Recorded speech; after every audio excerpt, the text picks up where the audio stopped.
acta de la sesión 272 queda reglamentariamente aprobada y las actas de las sesiones 273 y 274 se ponen a disposición de los integrantes de la comisión. La señora secretaria dará lectura a la cuenta. Gracias, presidente. Se han recibido los siguientes documentos. Oficio del abogado oficial mayor de Secretaría, por el que remite para segundo informe reglamentario el proyecto de ley iniciado en moción que modifica las normas de admisión escolar para facilitar el acceso de estudiantes a los establecimientos educacionales con modalidad de internado y aquellos con necesidades educativas especiales permanentes por haber sido objeto de una indicación. Ordinario 824 del Superintendente de Educación Superior, mediante el cual da respuesta a oficio 1429 de esta comisión, por el que se solicitó revisar en detalle los antecedentes proporcionados por el estudiante Francisco Salazar e instruir al Instituto Profesional AIEP que cobre solamente el tiempo que estuvo efectivamente prestando el servicio educativo al estudiante de la carrera de gastronomía.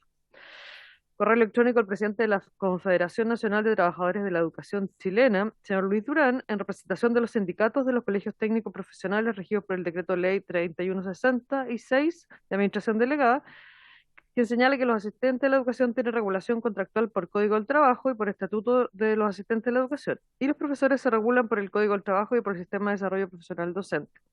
Sostiene que en ambos casos los trabajadores de la educación se ven perjudicados por el incumplimiento de la ley.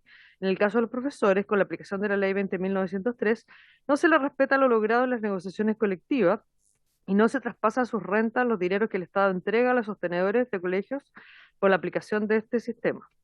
Respecto al asistente de la educación, que también regulan sus remuneraciones por negociación colectiva, de acuerdo a la ley 21.109, tienen derecho a percibir mensualmente una asignación de experiencia. Actualmente, en varios colegios que se encuentran en territorios donde los SLEP están activos y sus afiliados les corresponde dicha asignación, no es pagada por los sostenedores, a quienes, de acuerdo a la ley y a lo establecido en un ordinario de la Dirección de Educación Pública, les corresponde pagar.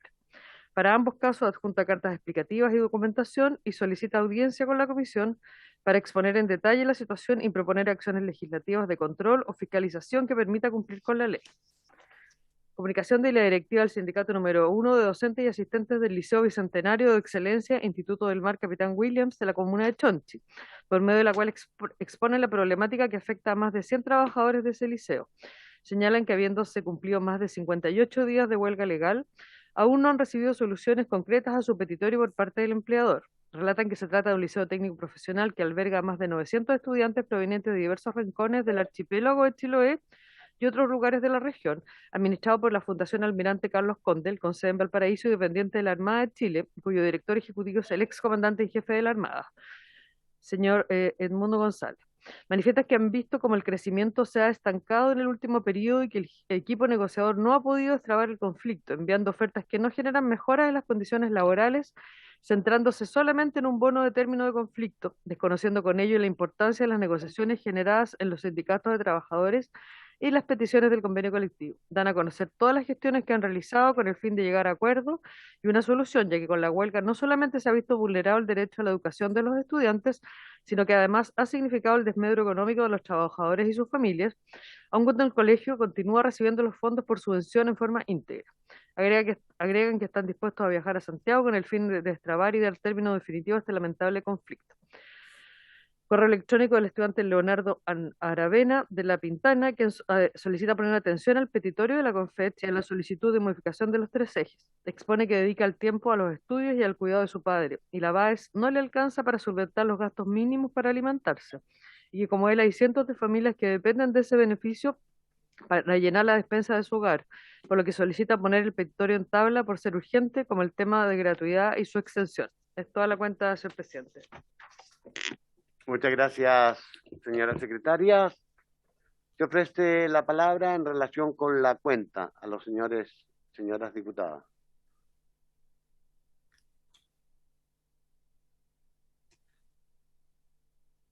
Le voy a rogar a nuestra secretaria a apuntar entonces que pudiéramos poner en prioridad y agendar lo relativo al punto 3 de la cuenta, que dice relación con esta situación que nos plantean los funcionarios de los colegios de administración delegada de la 3166, para darles una atención como están pidiendo, ¿no es cierto? Y que lo podamos recibir. Y en relación con el punto 4, propongo que podamos remitir la carta de la directiva del sindicato número 1 de docentes del Liceo Capitán Williams de la comuna de Chonchi al señor ministro y a la superintendencia para que tomen medidas de inmediato o nos informen acerca de qué acciones, porque están hablando ya 58 días de huelga. Entonces, hay evidentemente el daño que ya hemos visto en otros procesos similares, como el de el Camilo Enrique en Temuco, por ejemplo, que afortunadamente después de un largo tiempo se resolvió. Bien, ¿hay acuerdo, estimados colegas, respecto a estas dos proposiciones? Si no hay nadie que se oponga, lo aprobamos. Ofrezco la palabra en puntos varios. Presidente, yo quisiera tomar la palabra, si me lo permite. En puntos varios, estimada diputada. Sí, por favor, presidente. Le ofrezco de inmediato y no me tiene que pedir favor, está en su derecho. Muchas gracias, presidente. Mire, estoy sesionando desde la Escuela Gil de Castro de Quinta Normal.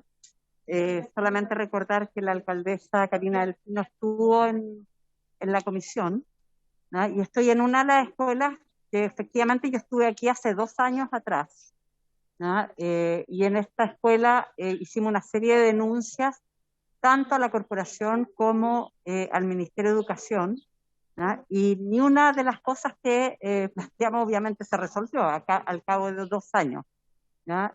Solamente me decía la presidenta del Centro Padre, con la que estoy también sesionando con ella desde la escuela, es que cambiaron un árbol y se gastaron 15 millones en sacar el árbol y poner cemento en el lugar donde estaba el árbol, y en eso solamente se gastaron 15 millones.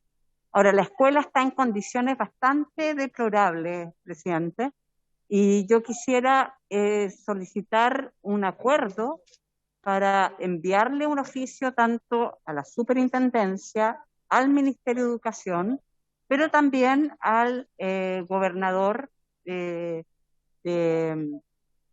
Santiago, el señor Orrego, Claudio Orrego, para ver las alternativas de resolver el problema de esta escuela. Esta es una de las escuelas más antiguas de la comuna, todavía es una escuela de emergencia, ¿no? Y prácticamente funciona con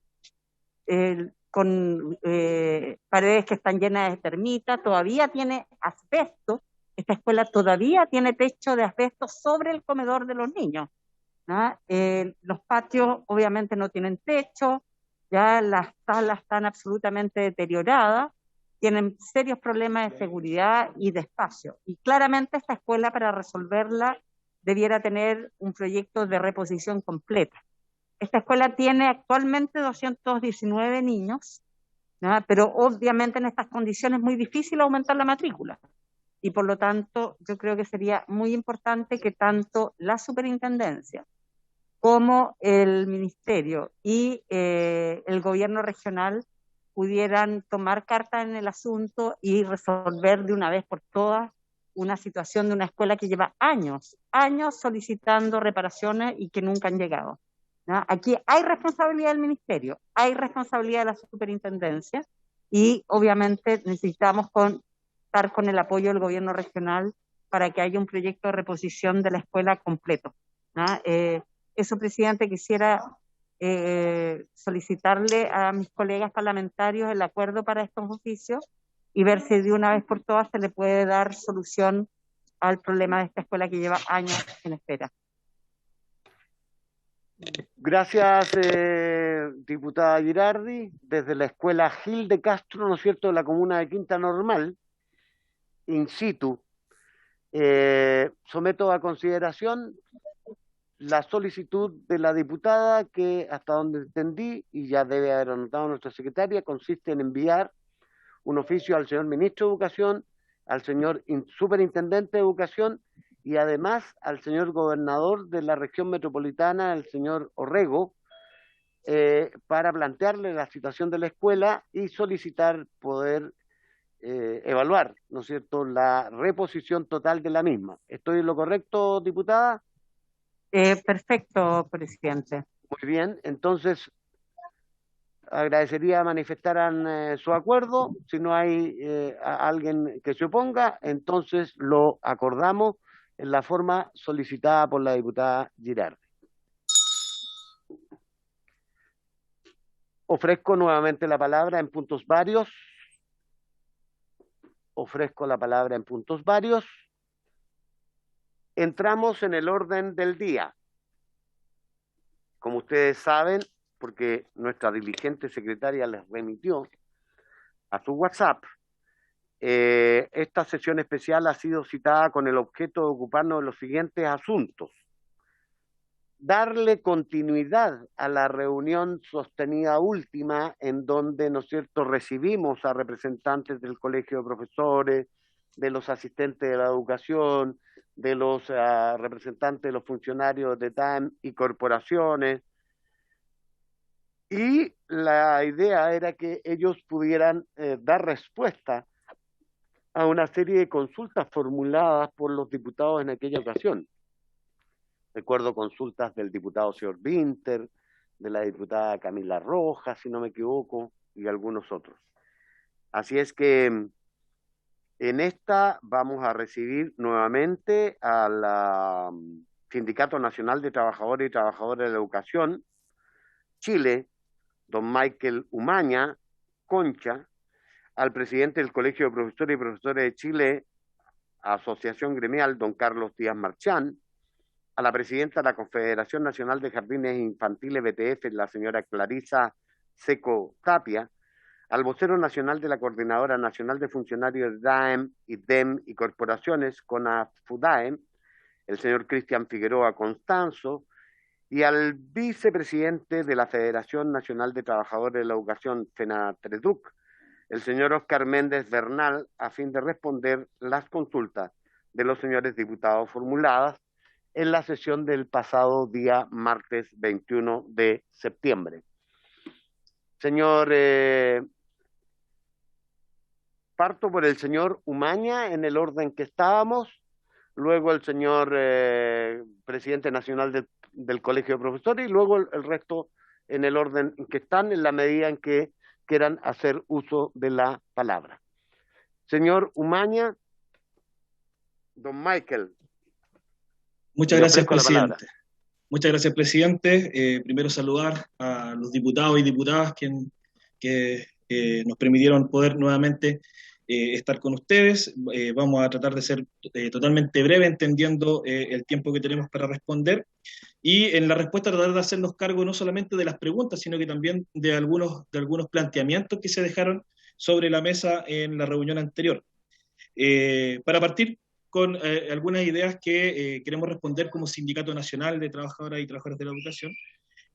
Primero, nos llama la atención, porque cuando en algún momento nos llaman ingenuos por pensar en que las propuestas de los trabajadores tienen que estar a discusión, ¿cierto?, y tienen que ser aprobadas por parte de la comisión, entendemos que no es ingenuidad, sino que es el derecho que tenemos las y los trabajadores, ¿cierto?, de poder aportar en la discusión de lo que son las leyes de la República y que de una u otra forma permiten que la educación no sea solamente una educación que responda a los intereses de los y las trabajadoras que estamos representando hoy día, sino que algo que está inconcluso acá.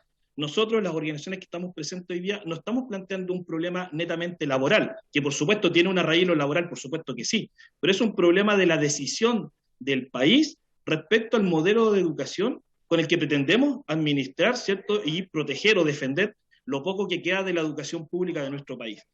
En ese sentido, nosotros lo primero que entendemos es que la ley 21.040 no se hace responsable, ¿cierto?, de los pilares fundamentales que están en la Constitución del 80, que permiten el lucro y el negocio de la educación.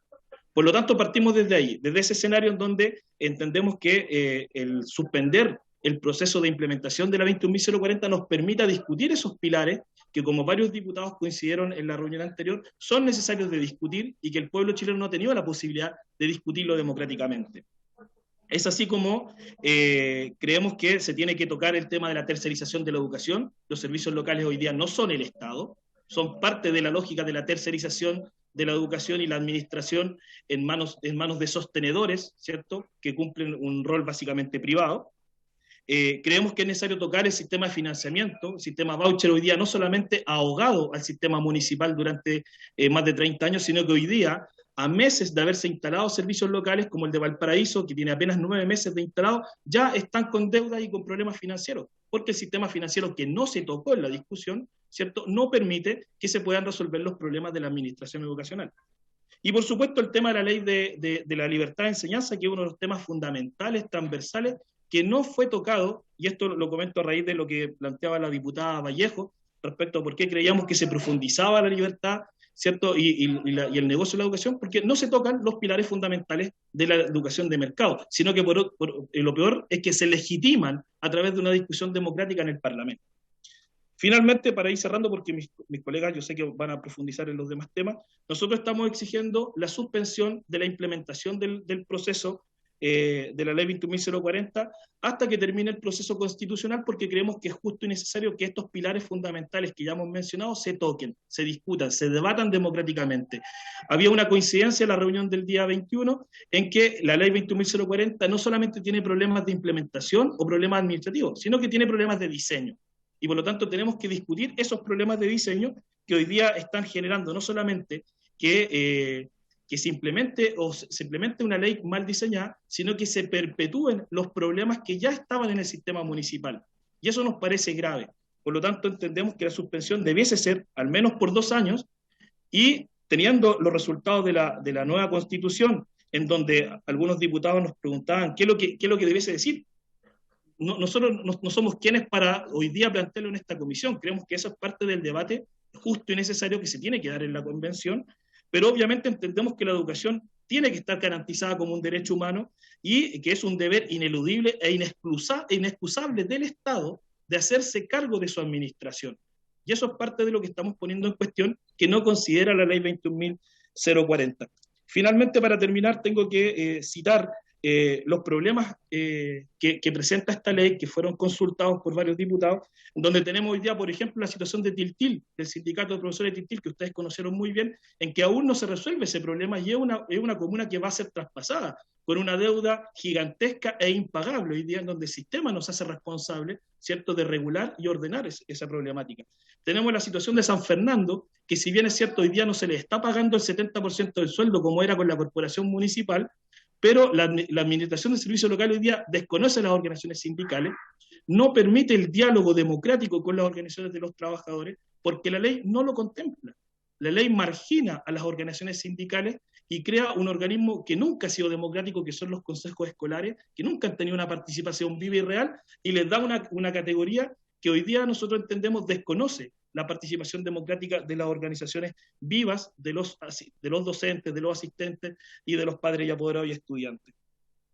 Y finalmente, con respecto al tema de las deudas, de los despidos, el problema de los despidos no es solamente los 12.000 despidos que se van a generar al interior de la administración central. Si ustedes revisan el documento de evaluación del sistema de educación pública del año 2019, se plantea una tabla de cálculo bastante extraña, señor presidente, que plantea que se estima que en el nuevo sistema debe haber una relación de 35 estudiantes por profesor. Esto no es una relación de aula, sino que es en el sistema, ¿cierto?, para calcular la cantidad de docentes, con una relación de 35 alumnos por profesor, y extrañamente aparece una relación en donde dice un asistente por 2 docentes, lo que no entendemos en qué se sustenta.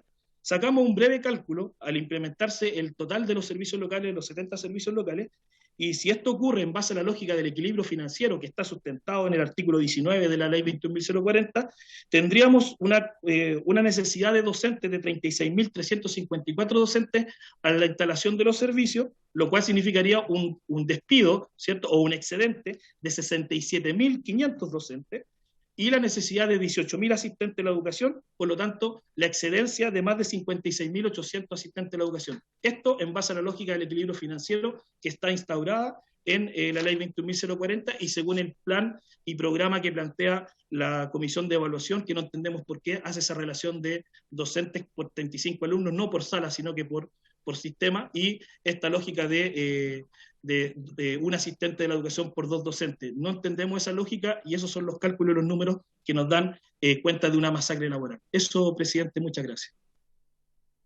Muchas gracias, señor Umaña. Le ofrezco de inmediato la palabra al señor presidente del Colegio de Profesores, don Carlos Díaz.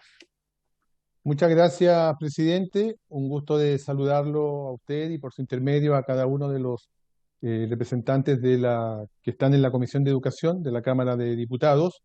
Yo quiero solo 10 segundos para manifestar mi beneplácito por lo que se ha leído inicialmente respecto del Liceo Capitán Williams de Chonchi. Tuve la ocasión de estar con los colegas y con los trabajadores del establecimiento que ya van a llegar a 60 días de huelga legal y es muy importante y solicito también, como se ha señalado en la lectura de las cartas, por favor, por vuestro intermedio, dar solución a la problemática de los colegas del Liceo Capitán Williams y trabajadores en general de la comuna de Chonchi en la región de Los Lagos. Presidente, respecto de las preguntas que quedaron pendientes, yo quiero recordar y tratar de ser muy breve también en honor al tiempo. En primer término, la diputada Camila Rojas el día 21 preguntó cómo imaginamos los servicios, la nueva educación pública en nuestro país. Y creo que con eso abordamos también una temática que es muy importante. Yo quiero recordar que la ley 21.040 se ha titulado la Ley de Nueva Educación Pública. Y siempre, desde que está funcionando la ley, hemos dicho que de nueva tiene solo el título, porque en la práctica no ha habido ninguna modificación, ningún cambio respecto de qué tipo de educación estamos entregando en estos servicios locales de educación. ¿Cómo la imaginamos, diputada Rojas, por su intermedio, presidente? Bueno, nosotros estamos como Colegio de Profesores desarrollando un Congreso Nacional de Educación que ya está en su fase regional y que los días 22 y 23 de octubre realizará la fase nacional para entregar al país una propuesta concreta de cómo creemos debe de ser la nueva educación pública, precisamente en función de la nueva constitución que hoy día se está escribiendo y que esperamos en el corto plazo reemplace completamente a la actual constitución.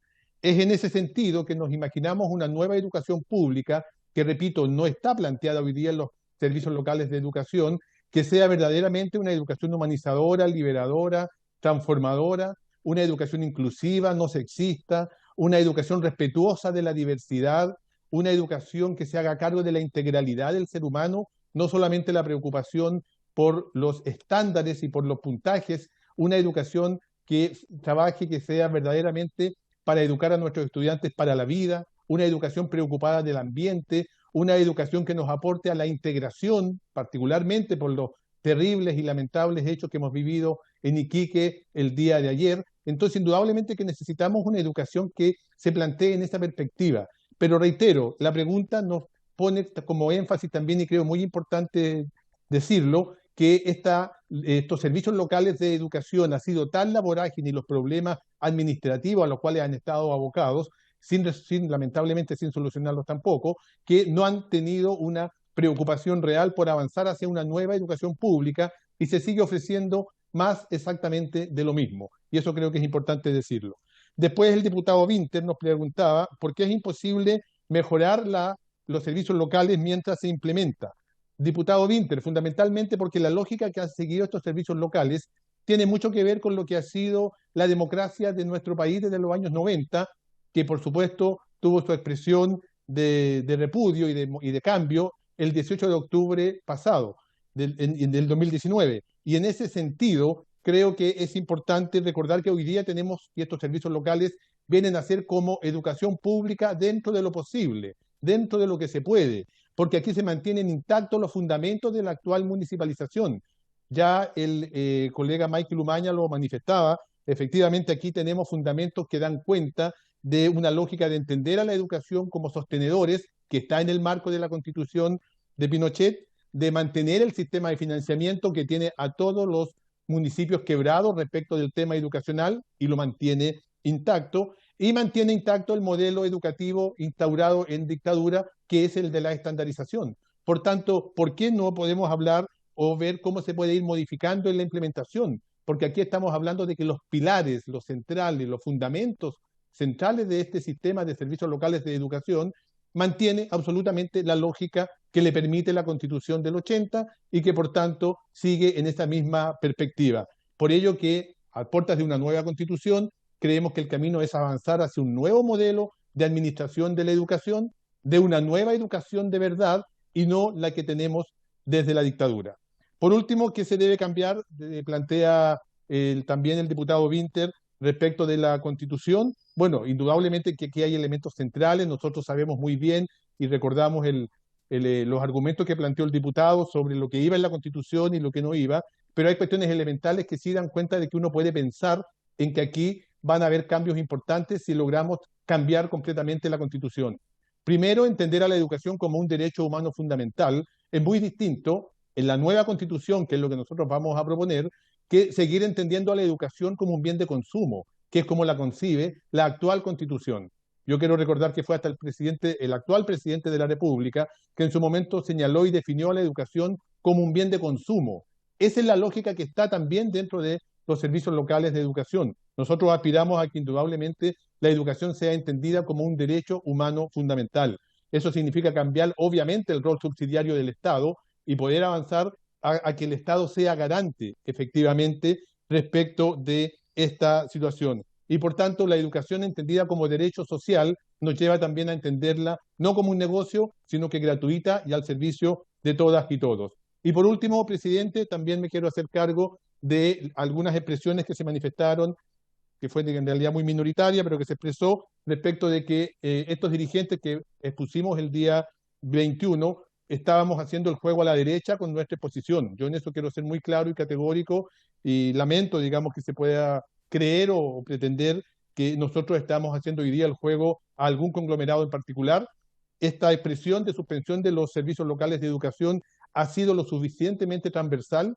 Hoy día todos los candidatos a la presidencia de la República que van por la centro izquierda han manifestado también la voluntad de avanzar en cambios reales respecto a este tema y por tanto aquí no creo que se esté haciendo el juego a nadie. Lo que estamos haciendo es representar los legítimos derechos de los trabajadores frente a una temática que les ha perjudicado profundamente y que de continuar en la misma línea les va a seguir perjudicando. Por ello solicitamos, y con esto termino, como Colegio de Profesoras y Profesores de Chile, que desde la Comisión de Educación se genere un proyecto de ley que vaya en la línea de suspender por 2 años estos servicios locales de educación a la espera de lo que nos plantee y nos resuelva la Convención Constitucional. Es cuanto quería manifestar, estimado presidente. Muchas gracias por la atención. Muchas gracias, señor presidente. A continuación quiero ofrecer la palabra a la señora Clarisa Seco Tapia, a quien vemos bastante mal por falta de luz, señora Clarisa. Tiene... Diputado, ¿me escucha? Le escuchamos perfectamente. Sí, la verdad que ha estado complicado hoy día con esto de verme bien o no verme bien, pero por lo menos me va a escuchar. Por intermedio suyo, diputado, un saludo a todas y todos los presentes. Diputado, más que venir en responder las preguntas o las dudas que ustedes como comisión tenían respecto a lo que habíamos expuesto, yo quisiera mencionar algunas cosas respecto, una de las que usted mencionó, el escuchar o no a los trabajadores cuando se legisló esta ley. Y bien, y yo sé que sí se escucharon a los trabajadores porque yo personalmente estuve exponiendo en esta comisión, ¿ya? Pero solo se escuchó a los trabajadores, porque lo que yo manifesté, lo volví a manifestar en la sesión anterior de esta comisión y que no fue recogido finalmente en este proyecto, ¿ya? Que fue el sistema de financiamiento, ¿ya? Y que tampoco queríamos volver que tampoco queríamos estar en esta nueva educación pública. Nosotros finalmente queremos una sola institucionalidad y eso también se manifestó en esa oportunidad, ¿ya? Situación que al parecer solo se escuchó a 2 organizaciones acá, que fue el CONAESH y el movimiento BTF, ¿ya? Fueron las únicas organizaciones que se escucharon, pues se levantaron esas necesidades, ¿ya? Que no van, digamos, en directa relación con todo lo que realmente necesitamos, lo que es la educación inicial principalmente en este país, ¿ya? Y hoy nuevamente, ¿ya? También se está escuchando estas 2 organizaciones y no todo el resto, ¿ya? Incluso el gobierno también está escuchando a estas organizaciones, porque en el gobierno anterior estaban de parte de ese gobierno y ahora están de parte de este otro gobierno, puesto de que así la prensa así lo ha mencionado, ¿ya? En una reunión que se tuvo con la directora de la Nueva Educación Pública, mostrando ellos todo el apoyo respecto a este proyecto. o sea, perdón, respecto a esta ley y su implementación. Acá nosotros lo que queremos finalmente es que esta suspensión, para poder revisar y para poder mejorar esta ley, tenemos la necesidad de que sí se desmunicipalice la educación en el país, ¿ya? Pero al costo que estamos, el costo que estamos pagando hoy los trabajadores, la verdad que no corresponde, ¿ya? Y cuando esta ley se legisló, efectivamente faltaban votos para poder legislar para poder aprobar esta ley, faltaban votos, y la derecha también apoyó para que esta ley, ya a sabiendas de lo que estaba pasando, también se aprobara, ¿ya? Por lo tanto, acá yo creo que es necesario y urgente escuchar realmente a los trabajadores y escucharlos a todos, ¿ya? Y levantar también, ¿ya?, estas necesidades que nosotros hemos levantado, hacerlas carne también en los proyectos que ustedes están legislando. La verdad que nosotros en estos momentos, y como bien lo mencionaba el presidente del Colegio de Profesores, ¿ya?, nosotros como dirigentes aquí venimos en representación, no de diferentes tendencias políticas, venimos en representación de las y los trabajadores de la educación del país. Eso, diputado, quería mencionar. Gracias, señora Clarisa. Mi observación respecto a la luz era solo para ayudarla, digamos, nada más. No se preocupe, si por lo menos me escuchó. Claro, perfectamente bien, fuerte y claro. Me parece muy bien, gracias. A continuación, entonces, voy a ofrecer la palabra al vocero nacional de la Coordinadora de Funcionarios de DAEM, DEM y Corporaciones, don Cristian Figueroa Constanz. Muy buenas tardes, presidente. Agradecer también por volver a darnos la oportunidad hoy en día de poder contestar las preguntas. Primero, y también saludar a toda la Comisión de Educación. Primero, rescatar las palabras de mis colegas anteriormente. Nosotros también contarle que estamos trabajando muy unidos a estas organizaciones. Es más, la semana pasada tuvimos un encuentro en donde hemos estado discutiendo estas temáticas. Por lo tanto, estamos muy unidos trabajando en esta idea. Primero, mencionar que ya lo habíamos dicho anteriormente, por lo menos lo que nosotros estamos intentando buscar, sumándome también a lo antes dicho por mis colegas, es terminar con el Estado subsidiario en educación, borrando en fin de cuentas la figura del sostenedor. En la educación pública no puede estar como un sostenedor, debiese estar en el Ministerio de Educación. Segundo, que en la educación hoy en día debe estar lo pedagógico por sobre lo financiero. Eso es algo que está claramente algo muy consensuado por parte de los trabajadores de educación, y eso también tiene mucha relación con el sistema de financiamiento, el cual debe dejar de existir por esta vía voucher de financiamiento, y también tiene relación con la figura de sostenedor. Y por último, tiene que ver con el tema de la precarización laboral, que hoy en día se ha acentuado enormemente con este intento de buscar lo óptimo financiero y la masacre laboral que principalmente los trabajadores de administración central estamos viendo en una primera etapa, y que obviamente, como ya lo hemos mencionado y como ya se está viendo los datos, también vienen los despidos de docentes y asistentes de la educación. Por tanto, esa es la línea por la cual se está trabajando ya hace bastante tiempo, y eso es lo que también hemos venido a expresar, por eso que solicitamos la suspensión de los servicios locales de educación. Y frente a eso, rescato palabras que ya se han mencionado anteriormente, como fue un parlamentario la semana pasada, cuando tuvimos esta reunión, que se ofreció y dijo, saquemos un proyecto de ley. Así que yo insto a que desde esta comisión, que es la Comisión de Educación, el eje central de la educación en el Parlamento, en la Cámara, que se pueda sacar un proyecto de suspensión desde acá, emanado por el acuerdo también de cada uno de los parlamentarios que está acá. Eso es una solicitud importante, y también rescatar las palabras anteriormente dichas por el presidente acá de la comisión, don Mario Venegas, quien contó que habíamos tenido una reunión con los trabajadores de las administraciones centrales, y él y se hizo cargo de algo, y lo hizo, que fue tener una reunión con este gobierno y plantearle una idea que era la planta en extinción, y que si no lo lograba, él también diría que estaría a favor de suspender, y que también valoramos aquellas palabras de aquel día que se reunió con nosotros, y que también hoy día queremos tomar esa palabra, y ojalá pudiese salir desde acá un proyecto de ley que busque la suspensión de los servicios locales por todos los temas anteriormente dichos por todos mis colegas acá presentes, y que en la sesión anterior varios parlamentarios que hoy día también están presentes lo han manifestado. Es decir, creemos que es necesario y es urgente buscar la suspensión supresión de los servicios locales de educación. Eso. Muchas gracias. Gracias, don Cristian.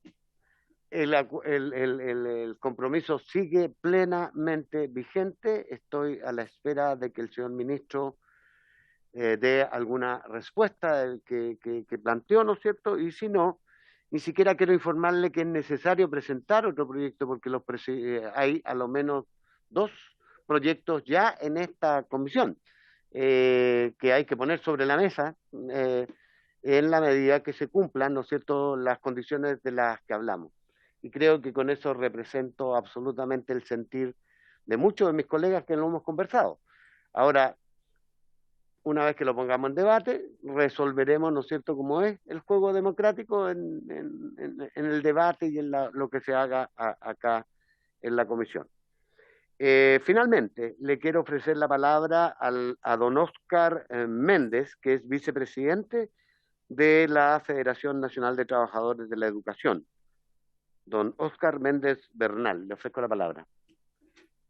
Señor presidente, por intermedio de usted, quiero saludar fraternamente a todos quienes están presentes, a mis compañeros dirigentes también, por supuesto. Espero se me escuche bien.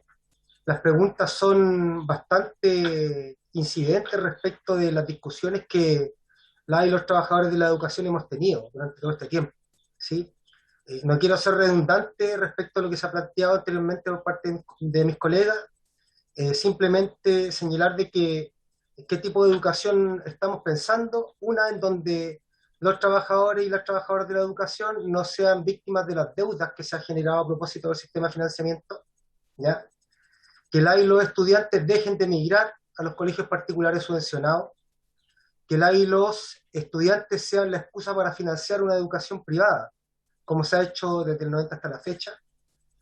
Y por último, señor presidente, respecto a lo que al sector de asistentes de la educación involucra, y a propósito de la implementación de la 21.040, es que finalmente se desagregue, ¿ya?, el estatuto de los asistentes de la educación de la ley 21.040, es decir, que no esperemos hasta que estén los 70 servicios locales para que nuestros trabajadores y trabajadoras se le haga valer lo que, como dije anteriormente, en la calle se ha ganado, ¿ya?, a punta de movilización, que es la implementación del estatuto de la y los trabajadores asistentes de la educación.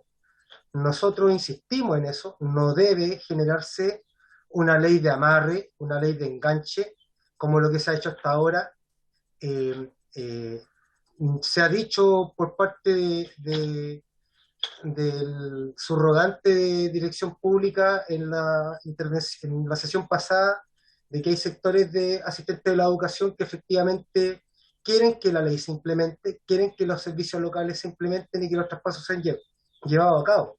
Pero eso, la única razón que hay para eso es precisamente porque la ley de estatuto de asistentes de la educación está amarrada a la implementación de los servicios locales, lo cual es injusto, lo cual es discriminatorio y no tiene nada de nuevo, no tiene nada de educación nueva esto. Entonces, el llamado es a detener los servicios locales por ahora, tal cual las razones que han dado mis colegas anteriormente, y por supuesto que se genere también un proyecto de ley en donde se desagregue la implementación del Estatuto de los Asistentes de la Educación y que éste empiece a aplicarse lo antes posible, ¿ya?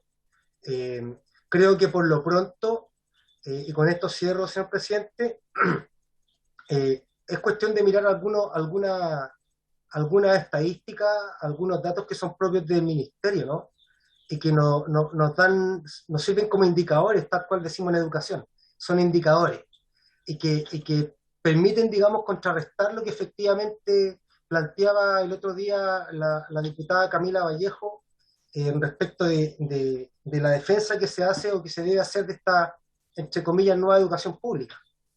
La matrícula sigue bajando en la educación pública y se sigue aumentando la matrícula particular subvencionada,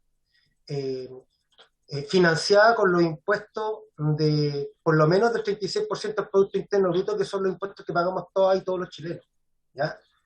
Cuestión que no corresponde. Muchos son los casos en los cuales nosotros hemos observado que incluso empresas salmoneras en el sur, dueñas de escuelas, utilizan como colchón la subvención escolar para pagar negociaciones colectivas de sus otras empresas.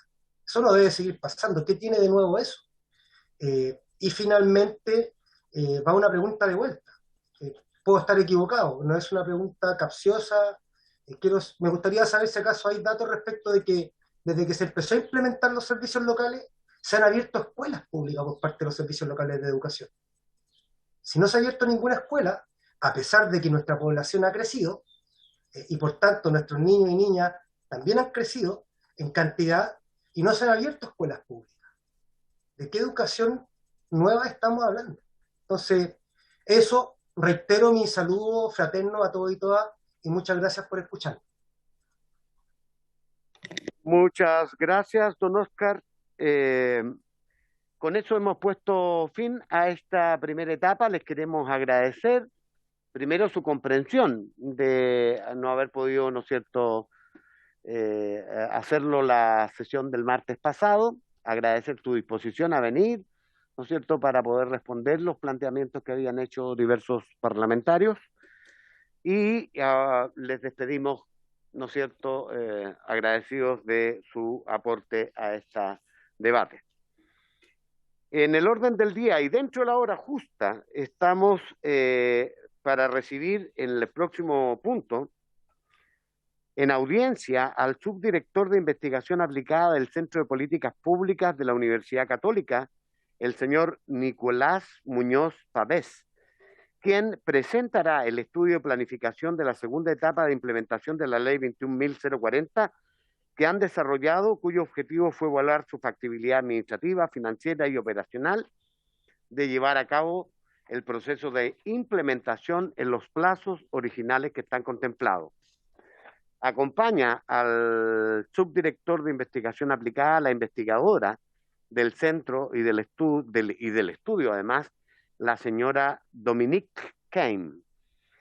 Y quiero también comentar que nos acompaña tanto en el punto 1 como en el punto 2 que vamos a desarrollar a continuación, la señora directora nacional de Educación Pública, María Alejandra Greves Noguera, que me imagino estaba muy atenta, ¿no es cierto?, escuchando las intervenciones de los representantes de los distintos gremios. Les saludamos directora, les saludamos señor Muñoz y les saludamos señora Keim. Le ofrezco de inmediato la palabra al señor Muñoz. ¿No está dentro de nuestro invitado? Va a partir en la exposición y usted me indica que el rol que va a jugar la señora Keim, por favor.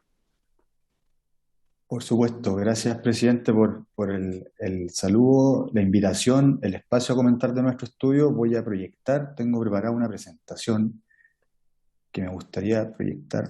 Ahí me parece que... Está perfecto en la pantalla. Buenísimo. Saludar por su intermedio a toda la Comisión de Educación de la Cámara y a todos y todas las que están presentes hoy día. Comentar que este fue un estudio que hicimos al alero de lo que fue la primera etapa de implementación de los servicios locales y también lo que va a ser la segunda etapa. Tal como se comentaba, me acompaña hoy día Dominique Keim, que es parte del equipo investigador, pero participaron muchos otros y otras investigadoras y también hubo un equipo asesor en este estudio de profesores, académicos y profesionales de connotada trayectoria además y de distintas sensibilidades profesionales que también fueron parte de este equipo. Así que me acompaña hoy día solo Dominique y vamos a estar atentos también a las consultas que puedan surgir o aclaraciones que pudiéramos ir haciendo durante la presentación. Lo segundo, antes de partir quizás con todo el detalle del estudio, es mencionar que nosotros lo que fuimos a mirar en este estudio, tal como dice el objetivo, es evaluar la factibilidad administrativa, financiera y operacional, ya me voy a referir qué significa cada uno de estos conceptos, de llevar a cabo la implementación de la segunda etapa de la Ley 21.040 en los plazos originales que está contemplado. A raíz de eso yo les voy a comentar cómo fuimos midiendo esto, cómo fuimos midiendo la complejidad que ya existió y cómo proyectamos que va a ser la complejidad que viene. Y a partir de eso voy a terminar dando algunas consideraciones para el debate en particular, ¿cierto? Entendemos que hoy día, escuchábamos atentamente las intervenciones anteriores, se está discutiendo respecto a congelar o pausar lo que es la nueva educación pública. Lo que les mencionaba y las tres dimensiones que nosotros miramos en este estudio, primero en la parte administrativa, era identificar cuánto era la dotación y el perfil de los equipos en todas las instituciones involucradas en la instalación de los servicios locales, cuánto también va a ser el equipamiento e infraestructura necesaria. Hay una segunda dimensión más bien financiera, que literalmente son los recursos financieros involucrados en esto, y una tercera dimensión operacional, que por un lado tiene los tiempos involucrados, voy a entrar ahí en algunos detalles interesantes, y segundo también los principales procesos que se llevan a cabo en la instalación. Lo que nosotros preparamos aquí no es todo el estudio, sino que más bien lo que creemos que puede ser relevante, insisto, a la luz de la discusión que hoy día se está llevando a cabo. Por tanto, es un resumen del estudio, hay un informe, hay también un resumen ejecutivo que tiene mucho más detalle y que también pusimos a disposición de la comisión. Estos son los plazos, probablemente aquí ya muchos conocen, que originalmente contempla la ley. La ley habla de una primera etapa que ya ocurrió, que es hasta el 2020 se implementaron 11 servicios locales, hay un año 2021 que es de evaluación, de pausa, y una segunda etapa que nosotros de hecho actualizamos con la cantidad de servicios locales que actualmente se están considerando. Solo aquí marcar el punto que después vamos a entrar en detalle. Si uno se da cuenta en la gradualidad de esto, en la primera etapa fueron implementándose entre 4 y 3 servicios locales por año. Ya el año 2022 se están considerando 6 servicios locales, pero luego de esto hay un salto importante, significativo, y que nosotros consideramos que le va a agregar una gran complejidad a lo que viene, ¿cierto? Terminando el año 2025 con 23 servicios locales implementándose simultáneamente. Y ahora voy a entrar a lo que ha sido la proyección de la segunda etapa. Voy a hablar primero de cuáles son aquellos procesos dentro de la instalación que nosotros consideramos como procesos mínimos y críticos. Mínimos entendemos aquellos que, de acuerdo a todo lo que contempla la instalación y los procesos que por manual de hecho aparecen que se tienen que hacer, son aquellos que son normativamente requeridos. Si es que no son bien ejecutados, ponen en riesgo la prestación del servicio educacional, y aquellos que, si es que no se ejecuta, también afecta el funcionamiento de mediano y largo plazo del mismo servicio local. Dentro de los procesos mínimos hicimos un subgrupo de procesos críticos, que son aquellos procesos mínimos, pero que pudieran verse afectados o podrían afectar de forma crítica la instalación del servicio local, la prestación del servicio educacional, y estos procesos críticos los fuimos levantando particularmente en lo que ocurrió en la primera etapa, ¿cierto? O sea, hay evidencia empírica que tomamos de lo que ocurrió con los primeros servicios locales que a nosotros nos llevó a determinar cuáles son estos procesos críticos. Voy a detallar cuáles son estos en particular. Esto, no voy a entrar en detalle, pero es solo para dimensionar la complejidad que tiene la instalación de servicios locales. El proceso completo de instalación hoy día dura aproximadamente 2 años y medio, ¿cierto? O sea, hay un hito probablemente el más visible, que es cuando el servicio local pasa formalmente a ser sostenedor y a estar a cargo y ser el responsable del servicio educacional, pero previo a ese hito en particular hay aproximadamente 1 año y medio de trabajo de instalación, de preparación, que contempla una serie de procesos que son los que están acá. Como digo, esto de hecho probablemente no se ve tan bien porque está pequeño, pero solo marcar de la complejidad que esto tiene. Son muchos procesos, y dentro de esto nosotros identificamos los que están con la parte verde, son aquellos mínimos, y los que están con la parte marcados con naranjo o rojo son aquellos procesos críticos que voy a detallar ahora, y creo que es relevante, insisto, para la discusión que hoy día se está llevando a cabo. El primer proceso crítico es la conformación de los comités directivos locales. Lo que nosotros vimos es que ha existido una dificultad para la elección de representantes del comité directivo local, particularmente de los gobiernos regionales, Y tampoco hay hasta el minuto en que vimos esto, hay una ausencia de plazos para su conformación, lo que en algunos casos hizo que esto se dilatara. Como ustedes se fueron dando cuenta, este proceso es clave para el que viene después, que es el nombramiento del director ejecutivo, ya que hay muchas hitos importantes que se generan a partir de este comité que después son relevantes y necesarios para el nombramiento del director ejecutivo, que es otro proceso crítico en los cuales nosotros detectamos que, por ejemplo, hay poca disponibilidad de oferta laboral, ¿cierto? Hay menos candidatos de los que uno hubiera pensado para este cargo en particular. En algunos casos de los servicios locales hubieran menos que otros. Hay una ausencia de plazos para definición del perfil interna por parte del comité directivo local, y eso conlleva algunos atrasos que fueron ocurriendo. Y también hay una restricción de la publicación de concursos simultáneos. Esto tiene que entenderse como el hecho de que cuando yo hago un concurso laboral, ¿cierto?, y estoy buscando un cargo como el director ejecutivo del servicio local, si yo hago muchos concursos públicos a la vez, probablemente lo que fue ocurriendo es que son las mismas personas las que postulan simultáneamente a más de uno, y eso naturalmente genera una complejidad. Un tercer proceso crítico son los nombramientos del segundo nivel jerárquico, los subdirectores de los servicios locales. Aquí también nos encontramos que ha habido menos disponibilidad de candidatos de lo que se esperaba. Hay también una restricción de publicación de concursos simultáneos, y también los perfiles en algunos casos estaban desajustados con las funciones del cargo. Hay cargos que son bien específicos y bien complejos, además de desarrollar, como la gestión de recursos, en los cuales obviamente se requiere una expertise bien específica para poder llevarlo a cabo. Y los últimos dos procesos tienen que ver con el traspaso desde el municipio a los servicios locales. ¿Con qué nos encontramos acá? Uno de los procesos críticos es el traspaso de los contratos, convenios y bienes. Aquí lo que nos fuimos dando cuenta, insisto, de lo que fue la primera etapa de esta reforma, es que hubo un retraso en la emisión de los decretos alcaldicios. Este decreto es el hito formal en el cual se hace el traspaso de contratos, convenios y bienes.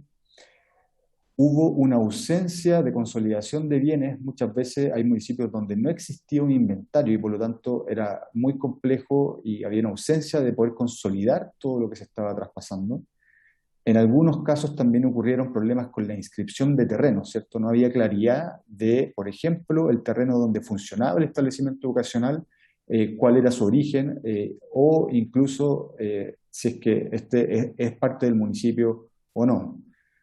Otra complejidad es la información entregada. En muchos casos hubo información entregada que fue incompleta, y eso naturalmente también complejiza esto al no contar con saber, no solo en cuanto a los inmuebles, ¿cierto?, a la infraestructura, a los terrenos, sino que también incluso a nivel de los equipos, ¿cierto?, no tener claridad específicamente de quiénes son todos los funcionarios profesionales y asistentes de la educación que se están traspasando. Cuando eso estaba incompleto o era poco preciso, eso naturalmente ha complejizado esto. Y por último también lo que nos fuimos dando cuenta es que de los 11 servicios locales que ya están instalados, fue mucho más complejo en aquellos donde la administración de la educación pública estaba a manos de corporaciones. Y eso naturalmente también en parte a raíz de las distinciones que hay en jurisdicciones que hay entre cómo funciona una corporación respecto de un DAE. Por último, en cuanto a los traspasos de docentes y asistentes de la educación, también se encontró información completa en algunos de los casos. Hay un tema de sobredotación que han hablado también otros expertos y otros estudios respecto a este tema. Hay registros en sistemas que son poco confiables y el proceso también, al igual que lo anterior, se complejiza cuando habían corporaciones participando de esto. Con estos procesos críticos, uno podría resumir de que la instalación ha sido complejo por dos grandes ámbitos. Conformar los equipos, o sea, hay un desafío importante en armar los equipos de servicios locales, atendiendo a que, de hecho, el éxito de la reforma de mejorar efectivamente la calidad de la educación pública va a depender de forma importante en la calidad de los equipos que queden conformados. Y lo que vemos hasta el minuto es que ha sido más difícil de lo esperado. Y una segunda gran dimensión que son todo lo relacionado con los traspasos. El paso siguiente que nosotros hicimos en el estudio fue tratar de, por un lado, determinar con información secundaria qué tan complejo iba a ser estas dos dimensiones para los servicios locales que ya se implementaron y con eso proyectar la complejidad de lo que viene. Por lo tanto, fuimos construyendo índices de complejidad, que aquí voy a pasar un poco más rápido, pero en cuanto a la conformación de equipo, lo que vimos fue tomar cuánto era la cantidad de postulantes por alta dirección pública en el ámbito de educación a nivel regional histórico, ¿cierto?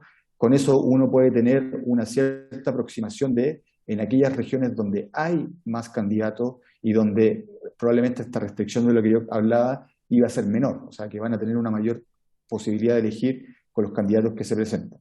Y también tomamos un índice de aislamiento que he elaborado por la subdirección regional, por la subdere, que considera particularmente temas de aislamiento territorial, ¿cierto? Cuánto es la distancia de las comunas a la capital, hay un tema de la presencia de adultos mayores, cuánto es la proyección poblacional que hay en cada una de las comunas, pero también un tema de conectividad, ¿cierto? Cuánta conectividad hay en una comuna en particular a distintos servicios, incluidos servicios de salud, hospitales públicos, y distintos tipos de servicios, no solo públicos, sino que también privados, incluidos temas de telecomunicación. Lo que uno sabe ya, naturalmente, es que en nuestro país esto es muy, muy heterogéneo. O sea, hay comunas muy bien conectadas y otras que no. Y eso particularmente también afecta a la conformación de equipo. Y en cuanto a los traspasos, rápidamente hay un tema de envergadura, de cantidad, cuánto es la dotación de docentes y asistentes de la educación por cada servicio local, cuántas son la cantidad de comunas, ¿cierto? En algunos casos es una comuna o una o dos comunas, y en algunos casos extremos tenemos creo que cerca de 5 o 6 comunas que se traspasan simultáneamente a un servicio local, y también el número de establecimientos a traspasar, ¿cierto? Y en esto los servicios locales, si bien son menos que las municipalidades, igual hay una gran heterogeneidad en sus magnitudes. Segundo, el estado administrativo y financiero de las comunas que se traspasan, cuáles de ellas son corporaciones. Ya vimos que hay una relación ahí entre la complejidad y si son corporaciones, y también tomamos alguna información de cuánto fue la retención de subvenciones o sanciones e infracciones previas que había. Y por último, en cuanto a la dotación por estudiante, tomamos el ratio de docente alumno y el ratio de asistente de educación y alumno. ¿Qué nos arrojó esto y qué es lo que muestra este gráfico? Acá están repartidos los 70 servicios locales. En amarillo aparecen los servicios locales que ya fueron traspasados y el análisis de alguna forma de sensibilidad, ¿cierto? Qué tan sensible era este modelo a lo que se estaba, a lo que ocurrió. Vemos que efectivamente respondía a lo que ocurrió en estos servicios locales. Uno ve que, por ejemplo, en cuanto a formación de equipo, en el caso de Huasco, siendo Vallenar la capital, es una ciudad y una comuna que en general tiene menos conectividad que las capitales de grandes regiones. Eso es por un lado. Y quizá hacia el extremo izquierdo uno tiene servicios locales de las grandes metrópolis, en el caso de Valparaíso, Barranca, en que tuvieron menos complejidad en la formación de equipo porque, entre otras cosas, probablemente tuvieron una gran cantidad de candidatos que postularon a cada uno de los cargos, pero sí tuvieron, en ambos casos, una complejidad en el traspaso. En algunos de ellos, como les decía también, son corporaciones las que están participando. Con esto, como les decía, proyectamos lo que viene. Los 59 servicios locales. ¿Y qué es lo que uno encuentra acá? Es que la heterogeneidad y la complejidad va a ser alta. Hay servicios locales como el caso de Punta Arenas, que es un servicio local que va a cubrir a toda una región, ¿cierto? Una región que además sabemos que tiene difícil accesibilidad en varios de los servicios, además una baja densidad poblacional, y probablemente la logística de funcionamiento de servicio local lo va a hacer más complejo. También las comunas que aquí representan, algunas de ellas son corporaciones, y probablemente lo que uno hace es y lo que hicimos en el estudio fue proyectar la complejidad, y esta complejidad va a ser más alta en algunos casos que en otros. Ahí podemos después entrar en detalle, quizás ver algunos casos en particular. Nosotros con esta información lo que hicimos fue proyectar distintos escenarios de la implementación de la segunda etapa. ¿Cuál es el problema que enfrenta la autoridad pública en este ámbito? ¿Cierto? Tiene que definir primero cuántos son los años en que se van a distribuir la segunda etapa. Hoy día, actualmente, esto está contemplado el año 2025, pero incluso la misma ley, y esto es relevante mencionarlo, la misma ley contempla la posibilidad de esto extenderlo hasta el 2030, no infinitamente, pero sí hasta el 2030, y probablemente eso se estipuló dado justamente la complejidad de esta reforma, siendo probablemente una de las reformas más complejas de las últimas décadas en educación escolar. Por lo tanto, hay una primera definición de cuántos son los años que yo tomo para la segunda etapa. Habiendo definido los años, yo tengo que definir cuántos servicios locales entran por año, y si esto va siendo con gradualidad, ¿cierto?, de menos a más, o si es que son una cantidad constante por año. Tercero, ¿cuáles son los servicios locales?, ¿cierto? Una cosa es tener la cantidad total, pero otra cosa distinta, y ya vimos la heterogeneidad que hay, es decir, ¿cuáles serán los servicios locales que van a entrar por año? Y por último, lo que nosotros hicimos también fue medir cuánto eran los escenarios de mayor factibilidad, tomando las dimensiones que costeamos, ¿cierto?, o que medimos, que son recursos administrativos, financieros y operacionales. Nosotros, esta fue la cantidad de distintos escenarios. Acá, de hecho, aparece incluso hasta antes del cambio este año estaba contemplado al 2025, pero con una cantidad de servicios locales constante. Lo que ocurre en el cambio es que se implementa con gradualidad. Se cambia a un concepto de gradualidad, donde parten 6 servicios locales del 2022 y termina con 23 del 2025, y nosotros tomamos otros 3 escenarios varios más, pero al menos los que les voy a contar hoy día son del 2028 y el 2030.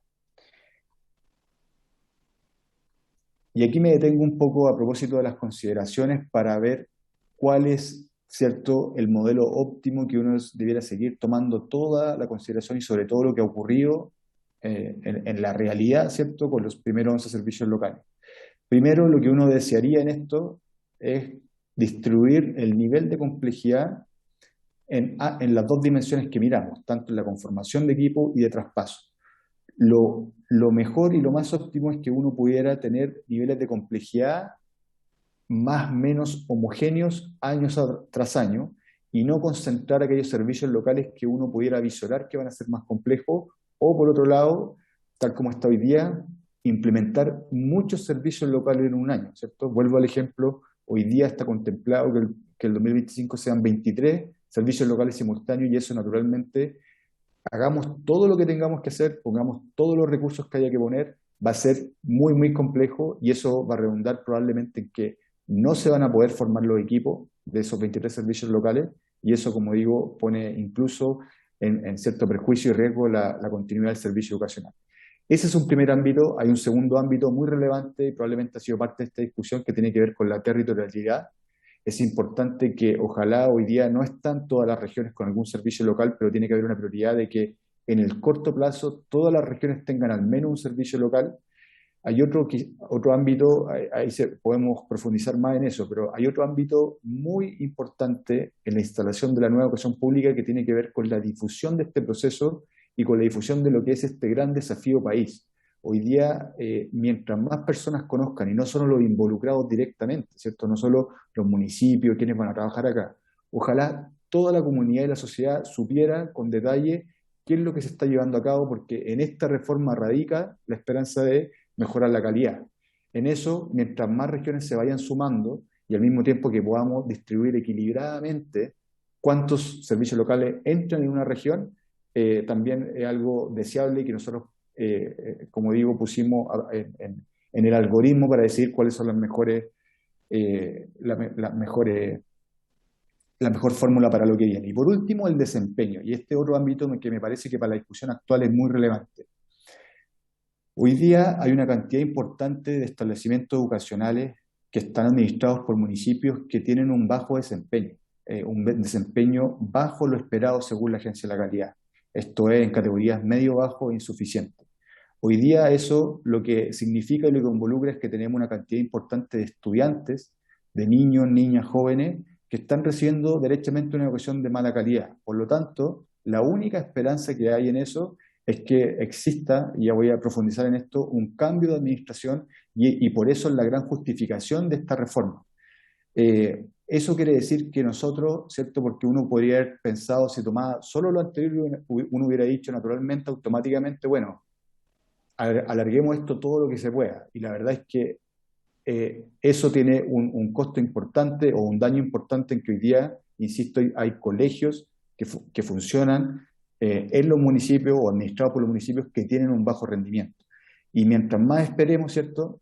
Vamos a tener más estudiantes que van a seguir educándose año tras año y egresando con conocimientos y habilidades que son más bajos de lo esperado. Por lo tanto, hay que tener un equilibrio entre equilibrar el nivel de complejidad, involucrar a las regiones, pero también acelerar esto para que ojalá en un corto plazo, sobre todo aquellos con más establecimientos con más bajo desempeño, pasen a la nueva educación pública y tengan la oportunidad de mejorar en su desempeño. Nosotros, y aquí voy un poco más rápido, lo que nosotros hicimos fue establecer un modelo de asignación. Acá, de hecho, participó el profesor Alejandro Cataldo de la Escuela de Ingeniería. Se hizo tomando toda la información, fue un modelo de optimización de cuál es la mejor alternativa, que tal como decía anteriormente, no supere un umbral de complejidad que ponga en riesgo el traspaso y continuidad del servicio educacional, pero que a su vez también minimice el retraso o acorte el retraso en la instalación de servicios locales, sobre todo de aquellos que hoy día albergan o van a albergar colegios que tienen mal desempeño. Con eso nosotros establecimos, esto no voy a entrar en detalle, pero en el informe pueden encontrar muchos más detalles, pero establecimos una serie de indicadores, por un lado, que dieran cuenta de la complejidad, de los recursos involucrados, pero también en cuanto al plazo. Y fuimos estableciendo cuáles iban a ser las distintas magnitudes que iban a haber en distintos ámbitos. Y aquí solo mencionar, si uno mira, por ejemplo, el año 2030, quisimos, para hacerlo más didáctico, ejemplificarlo con colores, pero uno dice, bueno, el 2030 probablemente es lo más deseable si uno mira solo la complejidad y la cantidad de recursos. Pero nuevamente, si uno piensa en uno de los indicadores que aparece ahí, son los años en que se consigue el total de la implementación de la ley y también el porcentaje de estudiantes de establecimiento de desempeño medio bajo insuficiente, lo que uno ve es que el año 2030 tiene peores indicadores de lo que es la opción del 2028. Entonces, nosotros lo que hicimos fue evaluar esto con harto detalle, con varios indicadores, y acá solo dar dos precisiones antes de entrar un poco a las conclusiones y dar nuestra apreciación respecto de la discusión actual. El escenario actual al 2025 presenta un alto nivel de complejidad, es un alto nivel de complejidad en las dos dimensiones que vimos, tanto en la conformación de equipos como en los traspasos, y esto podría poner en riesgo la instalación y eventualmente también la continuidad en algunos de los colegios que van a ser parte de esta nueva educación pública. A su vez, también el escenario del 2025 requiere un aumento significativo de las capacidades de todas las instituciones involucradas al año 2022, y esto también le inyecta otra complejidad adicional que no es solo traer más capacidades, traer más profesionales, sino que también hay todo un proceso de inducción que puede tomar más del tiempo deseado. Todo eso nos hace llevar de que obviamente es un escenario no deseable. Nosotros propusimos esto a la Dirección de Educación Pública y al Consejo de Evaluación de la Dirección Pública en su minuto, obviamente también a todas las autoridades. Hoy día está presente la directora, al subsecretario de Educación, y lo que proponíamos era extender este proceso al año 2028 con un número de servicios locales que fuese creciente, ¿cierto? Que fueran algunos pocos al principio del 2022 y que estos fueran aumentando a lo largo de los años, pero hasta el 2028. Con esto lo que hacemos es que en el agregado bajamos el nivel de complejidad que va a haber año tras año, lo que lo hace mucho más abordable para todo el equipo involucrado, no solo de la Dirección de Educación Pública. Recuerden que en este proceso participa también, entre otros órganos, la Dirección de Presupuesto y también el Servicio Civil a través de los concursos de alta dirección pública. Esto también, como decía recién, permite el aumento de la capacidad de las instituciones relacionadas y que esto sea gradual. Se retrasa el traspaso, pero al año 2025 ya se traspasarían casi el 70% de estudiantes que hoy día asisten a establecimientos de bajo desempeño. Y eso es lo importante y eso es lo que también nos llevó a nosotros a inclinarnos por la opción del 2028 y no el 2030. Y obviamente nuestra recomendación al estudio es implementar este escenario. Con esto ya sí que termino, una última parte donde les voy a comentar cuáles son las recomendaciones del estudio, pero también cuáles son nuestras apreciaciones a raíz de este estudio, de la discusión que actualmente se está llevando a cabo en esta comisión. De las recomendaciones, lo que nosotros vimos es que es muy importante no solo que ver el tema de los plazos, sino que tomar otra serie de medidas que son muy, muy relevantes. Primero, el traspaso y convenios de ejecución de los planes de transición. Es importante que los planes de transición a nuestra parecer sean de carácter obligatorio y poder también tener actores que sean, entre ellos la Dirección de Educación Pública y la Superintendencia, que tengan roles claros respecto a cómo ir monitoreando esto, porque es una de las fórmulas y uno de los instrumentos que va a ayudar a que el proceso de traspaso al menos sea menos complejo de lo que hemos visto. Segundo, la formación de los equipos de los servicios locales. Hay que revisar el perfil y ámbito de búsqueda. Hay que hacer una difusión del proceso con mucha más fuerza de la que hoy día se está haciendo. Y eventualmente también atraer profesionales y talentos de otras áreas y que pudieran estar sujetos a una inducción para poder conocer lo que es el mundo de la educación y también de la administración pública. Si solo lo acotamos al mundo de la educación, probablemente vamos a quedar cortos para los 70 servicios locales. Hay que tener una mirada más amplia y en esto hay que hacer un plan masivo, no solo de comunicación de lo que es esta reforma, sino que también de invitación a que ojalá los mejores talentos de nuestro país quieran participar de este desafío. Hay que aumentar, tercero, las dotaciones de los actores involucrados en distintas reparticiones, entre ellos la DEP, también en la DIPRES y otros actores. Es importante también la planificación y gestión de los servicios locales. Creo que hay una oportunidad importante de ir recogiendo la experiencia que hay de estos primeros 11 servicios locales y los que se vayan a sumar, y con eso ir retroalimentando y nutriendo la experiencia para lo que viene, y por supuesto ir corrigiendo aquellos problemas o complejidades que se enfrentaron y que se han ido enfrentando. Un quinto ámbito, la temporalidad con la instalación de la gobernanza, ya hablamos, lo mencioné anteriormente, hay que revisar el tema de los comités directivos locales y que no se transformen en cuello de botella del proceso. Y por último también, clave el tema de infraestructura y la habilitación de oficinas de los servicios locales. En muchos casos aquí también se ve una complejidad y eso hay que mirarlo de antemano, ¿cierto?, para ver la disponibilidad de infraestructura que hubiera en cada comuna regional. Y aquí termino con últimas dos láminas referidas, ¿cierto?, a este estudio y a la discusión actual, porque el estudio, como ustedes ven, no iba directamente a responder la pregunta de si es que esto se tiene que paralizar o no, pero sí nos damos una información y un conocimiento importante para dar nuestra opinión. Este y otros estudios. Hay otro estudio, que de hecho el que aparece citado acá, que también se hizo en la Universidad Católica, que midió una línea base y diseñó lo que va a ser lo que podría ser la evaluación de impacto de esta reforma. Dentro de ese estudio se hizo un metaanálisis respecto de la gestión educacional de los municipios. ¿Qué significa esto? En que se miraron muchos estudios históricos por distintos actores y se consolidó qué es lo que decían esos estudios respecto a la gestión de municipios. ¿Qué temas aparecen? Primero, y muchos de estos probablemente ya se conocen, pero es importante mencionarlo. Uno, hay una heterogeneidad importante en los equipos de gestión financiera, administrativa y de apoyo técnico-pedagógico. Hay municipios que eventualmente tienen buenos equipos, pero el promedio, la normalidad es que hay una deficiencia, por ejemplo, en la gestión financiera, ¿cierto? Nosotros en otros estudios, de hecho, del Centro de Políticas Públicas, hemos estado en esta comisión anteriormente, hemos hablado de la gestión de la subvención escolar preferencial. Bueno, cuando uno hace un zoom en donde hay mayores complejidades en la gestión de esa subvención, que es la segunda más grande del sistema escolar, lo que vemos es que de los 50 sostenedores que menos han ejecutado esa plata, 49 son municipios, ¿cierto?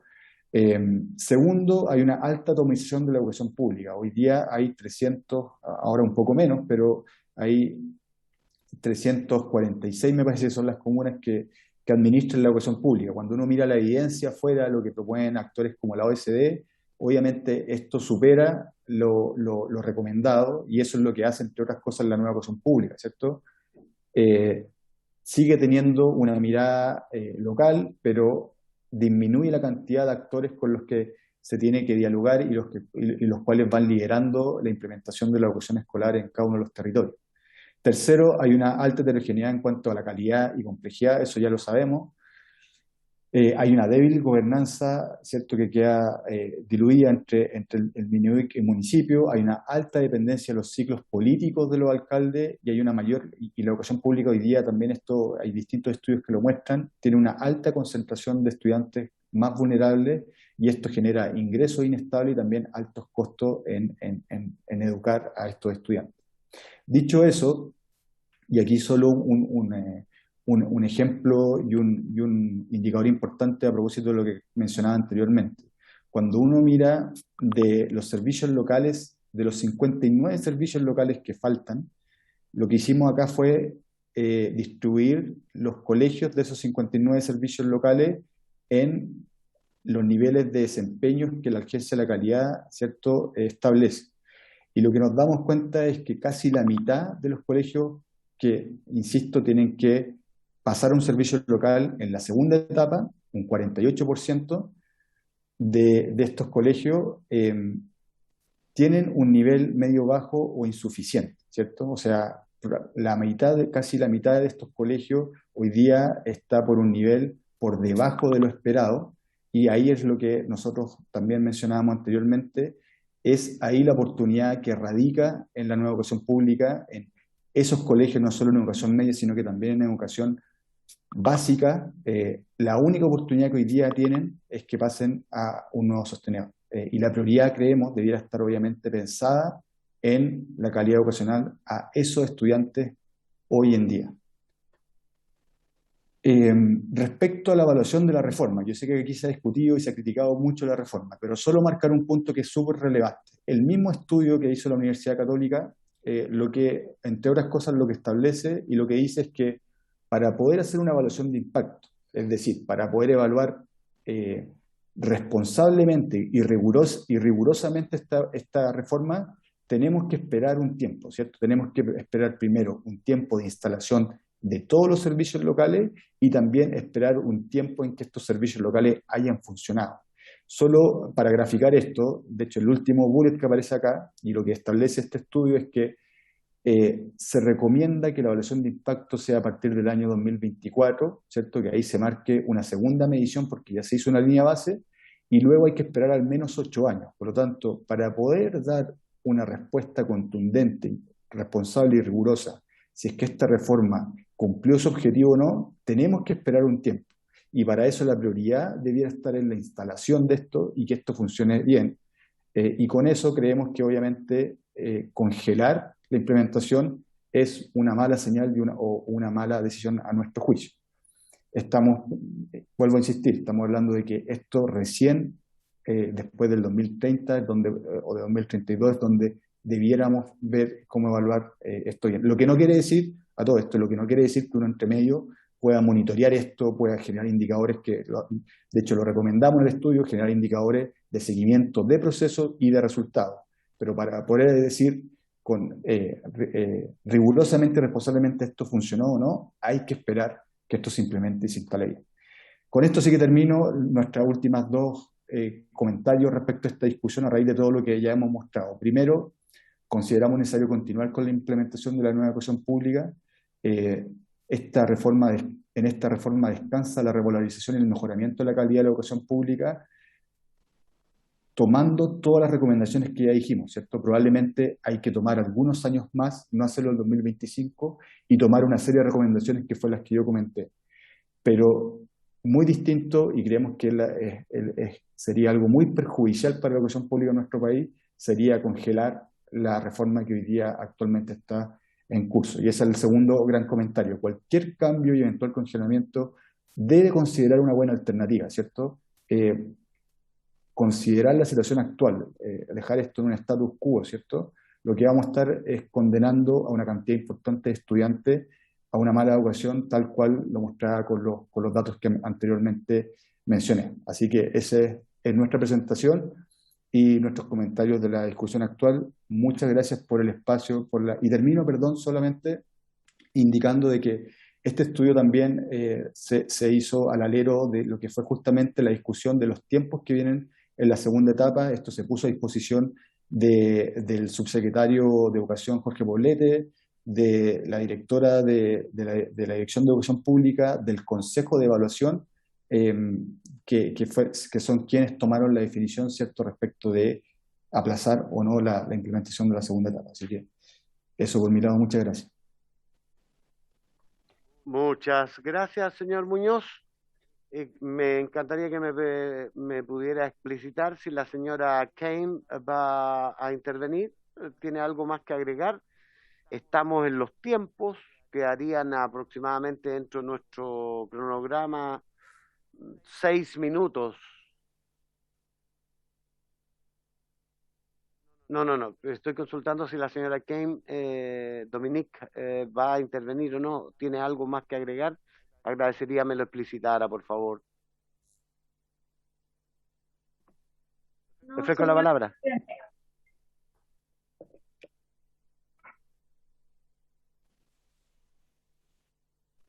No se escuchó, pero con Dominique vamos a estar atentos por si hay comentarios adicionales. Ahí Perfecto. Ahí podemos explicar. Lo cual me hace entender que ella no va a agregar nada más, sino que va a estar atenta a los comentarios y dar respuesta en el caso que fuera necesario. ¿Sí?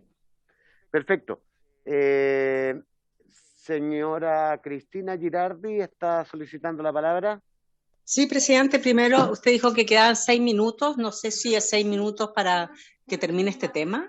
Para que termine este tema, diputada, porque en el orden del día el próximo paso es votar el proyecto que votamos y que tiene indicación. Lo que pasa, presidente, es que yo creo que sería interesante generar un diálogo un poquito más extenso con ellos, porque yo tengo muchísimas preguntas y me parece que a otros parlamentarios también, y no sé si 6 minutos vamos a poder lograr eso. Cristina, no sé yo te ruego que puedas respetar el orden del día, porque así lo hemos programado y porque tenemos... No para hoy día, presidente, no para hoy día.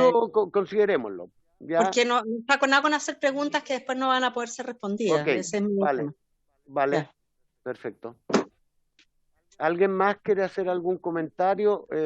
Yo le pido las excusas del caso al señor Muñoz y a la señora Kane, porque claro, estamos obligados, tenemos una urgencia, un proyecto de ley relativo a internados y modificaciones al sistema de admisión escolar que necesitamos sacar pronto. Y volvió a la sala, a pesar de que lo aprobamos, pero volvió a la comisión porque se hicieron algunas indicaciones que tenemos que necesariamente votar hoy día. ¿Alguien sobre la materia expuesta por el señor Muñoz, este interesante estudio, quiere hacer algún comentario, consulta, o desde ya les dejamos extendida la invitación, señor Muñoz, señora Kane, para que en una próxima sesión, probablemente, ¿no es cierto?, que veremos nuestros tiempos, agendemos para que podamos conversar un poco más, porque yo también quedé muy motivado con el estudio. Tengo muchas preguntas, reflexiones, como lo creo que las tiene la inquieta diputada Girardi. Así es que lo vamos a agendar y esperamos la buena disposición de ustedes para poder, ¿no es cierto?, entrar en ese diálogo que hoy no podemos hacer porque tengo que cumplir con la otra parte del orden del día. ¿La señora directora nacional quiere decir algo? Bueno, saludarlos, presidente, y a todos los miembros de la Comisión de Educación. Siempre es muy interesante, sobre todo en el año de pausa en que estamos, el poder escuchar a todos los actores que hoy día son relevantes en el proceso de instalación. Solamente me gustaría aclarar dos datos que se han dado porque me parece que es importante ponerlos sobre la mesa. Uno, hablamos de masacre laboral. Yo entiendo que hay que diferenciar dos cosas. Uno, ¿no es cierto?, son los efectos que ya hemos conversado largamente en muchas ocasiones en que hemos estado juntos respecto a lo que afecta a la implementación de los nuevos servicios locales de educación a los trabajadores hoy día que trabajan en las municipalidades, DAM, DEM y corporaciones, y otro respecto a los trabajadores funcionarios, tanto asistentes de la educación como docentes. Nosotros hicimos un levantamiento de lo que ha implicado en los 11 servicios locales de educación la masacre laboral referente a los docentes y asistentes de la educación, ya que nos salió frecuentemente, sobre todo ahora en la etapa de anticipación que estamos con los servicios locales 2022, y ese porcentaje llega a un 3% en cuanto a docentes y asistentes de la educación, y de ese 3%, cerca del 2%, responde a asistentes y docentes de la educación que se han retirado del servicio voluntariamente debido a su edad, ¿no es cierto?, y les corresponde la jubilación. El resto son ajustes de hora respecto al tema del plan de estudio, cosa que hemos conversado con algunos sostenedores municipales y es más o menos el porcentaje que ocurre respecto a lo que ocurre en todos los años cuando se revisa la planta. Lo segundo, respecto al tema de la participación que se mencionó ahí a los consejos escolares, solamente recordar que la ley 21.040 establece los consejos locales, en donde como un organismo, ¿no es cierto?, colegiado de participación, en el caso de los 2020, ellos hoy día están en periodo de campaña, podríamos decir, ¿no es cierto?, para ser prontamente elegidos. Y en el caso de San Fernando hemos tenido una inscripción de participantes histórica respecto a los procesos anteriores. Respecto también a otra afirmación que se hace, a la baja de la matrícula, quiero comentar que la semana pasada, cuando no pude estar acá, estaba en el servicio local de Puerto Cordillera, y en donde hicimos un trabajo con el servicio local, cosa que estoy haciendo con todos los 2018, quiero comentar como una buena noticia que estamos teniendo un alza en la matrícula en el servicio local de Puerto Cordillera. Creo que es importante cuando uno afirma que hay una baja sostenida. Uno de los objetivos principales de nosotros fue primero contener esa baja. Y es muy difícil hoy día crear escuelas y liceos nuevos cuando venían sostenidamente a la baja. Lo primero que fue cautivar a esos estudiantes que teníamos para que no se fueran, cosa que lo logramos. Y segundo, hoy día ya estamos viendo en los 2018 como lentamente empieza a repuntar la matrícula independiente del año de pandemia. Y también una muy buena noticia, el porcentaje de deserción escolar que tenemos hoy día en Puerto Cordillera es del 2%, lo que es bastante más bajo que el promedio nacional a raíz de estrategias que se han ido haciendo. Y relevar algo bastante importante que dijo Nicolás y que lo comentamos cuando ellos expusieron su estudio y que también está en otros estudios que hemos hecho, que la instalación de un servicio local dura 2 años y medio. Entonces exigirle hoy día a los servicios locales 2020, que llevan 9 meses de instalación, que sean instituciones hoy día que estén 100% enfocadas a lo pedagógico cuando se están instalando, es en el fondo no comprender lo que implica el cambio estructural y lo que implica la instalación de estos servicios locales de educación. Tengo muchas otras cosas más que me gustaría compartirles, pero solamente volver a reafirmar algo por su intermedio, presidente. Estamos implementando una reforma estructural de gran complejidad. Y muchas veces siento, perdón, pero esto es personal, que le estamos exigiendo a la implementación de los servicios locales como si lleváramos 10 años de implementación y no solamente los 4 que vamos a ir cumpliendo, que además son los 2018 los que llevan 4 años, el resto llevan 3 o menos. Entonces, yo creo que a nosotros al menos desde este año de pausa, el trabajo que hizo el Centro de Políticas Públicas de la Universidad Católica, en conjunto con los informes que además fueron mencionados, ha sido de gran ayuda para hacer una serie de mejoras en un montón de procesos y en un trabajo mucho más articulado con la superintendencia, con el servicio civil y otro tipo de cosas. Así que, en honor al tiempo, no le quiero quitar más tiempo, pero sí creo que es importante entender y siempre mirar el sistema y lo que estamos haciendo con la complejidad de lo que hoy día se está realizando.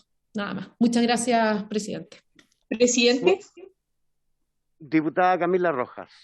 Sí, muy breve. Lo que pasa es que me gustaría hacer una solicitud porque yo tengo la información del SLEP de Valparaíso, que es del distrito que represento, pero me gustaría que pudiéramos tener la información de los demás SLEP referidas a los déficits presupuestarios, ¿ya? Porque yo atiendo que lo que menciona la directora de Educación Pública sobre los contratos, en definitiva, los traspasos, tiene que ver con el primer momento de implementación, que evidentemente se traspasan tanto profesores como asistentes, pero si luego en los servicios locales hay déficit presupuestario de gasto corriente, ¿qué pasa? ¿Ya? Podría ser posible que lo posterior sea necesario, por ejemplo, desvincular a profesores o asistentes. Entonces, yo creo que es una información que sería importante tenerla respecto de todos los servicios locales de educación, sobre todo pensando en que se viene la discusión presupuestaria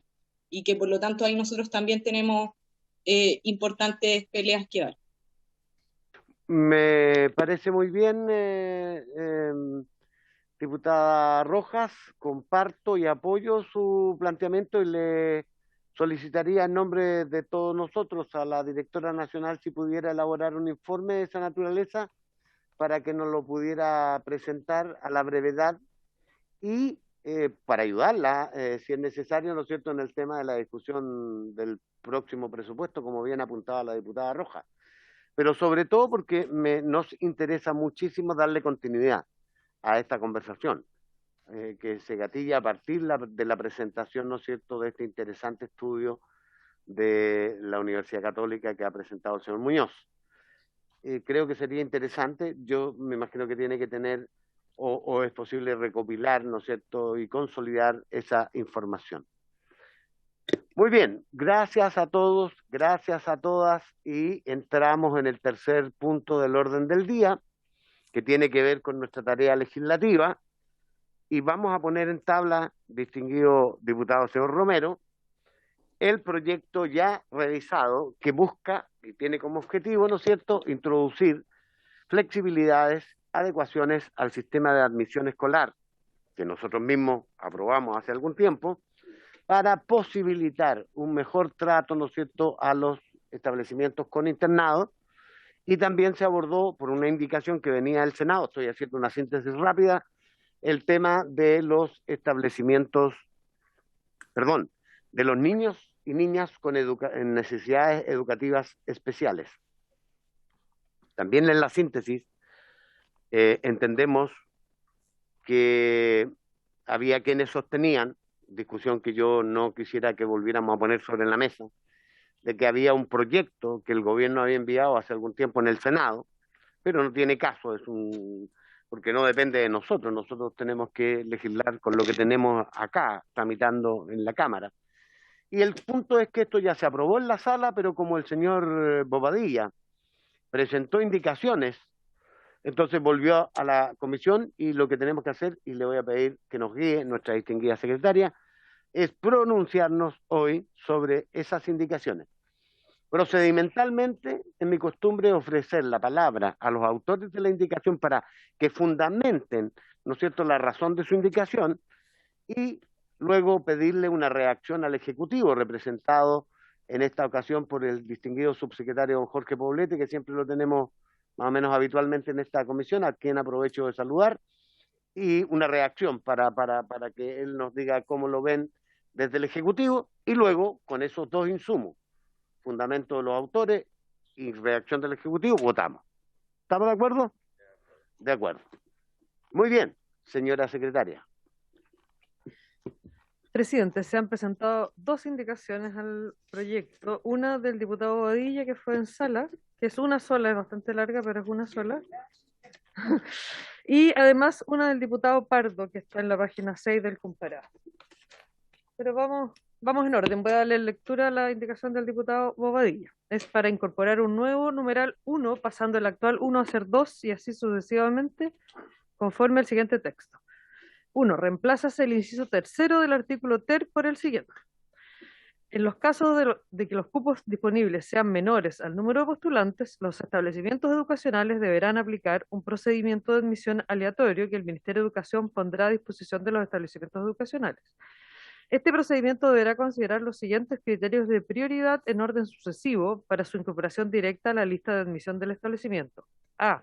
Niños, niñas y adolescentes bajo medidas de protección de cuidado alternativo en la red de cuidado alternativo del Servicio Nacional de Protección Especializada de la Niñez y Adolescencia y sus organismos colaboradores acreditados o la institución que los reemplace. Niños, niñas y adolescentes con necesidades educativas especiales de carácter permanente que postulen a establecimientos educacionales con proyecto de integración escolar, de acuerdo a lo establecido en el decreto que fija normas para determinar los alumnos con necesidades educativas especiales que serán beneficiarios de las subvenciones para la educación especial, según lo establecido en los artículos 9 y 9 bis del decreto con fuerza de ley número 2 de 1998 del Ministerio de Educación. Esta prioridad se entregará hasta por 2 estudiantes por curso en establecimientos educacionales que no llenen dichos cupos para niños, niñas y adolescentes integrados en sus procedimientos de admisión especiales de acuerdo a lo dispuesto en el artículo 7 septis de esta ley. C. Existencia de hermanas o hermanos que postulen o se encuentren matriculados en el mismo establecimiento.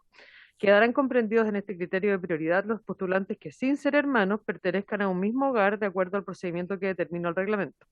D. Incorporación del 15% de estudiantes prioritarios de conformidad al artículo 6, letra A, ter de la presente ley.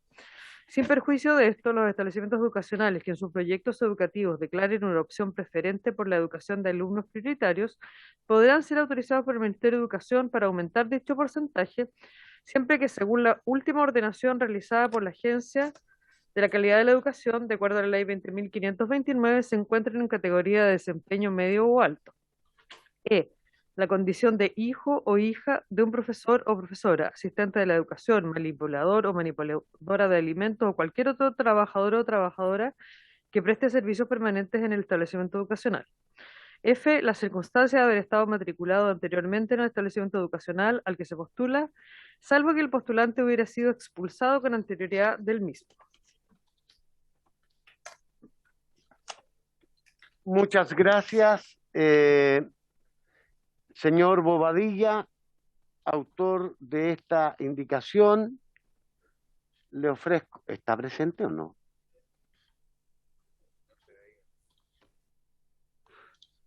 A mí me parece que no, pero para que fundamente la razón de su...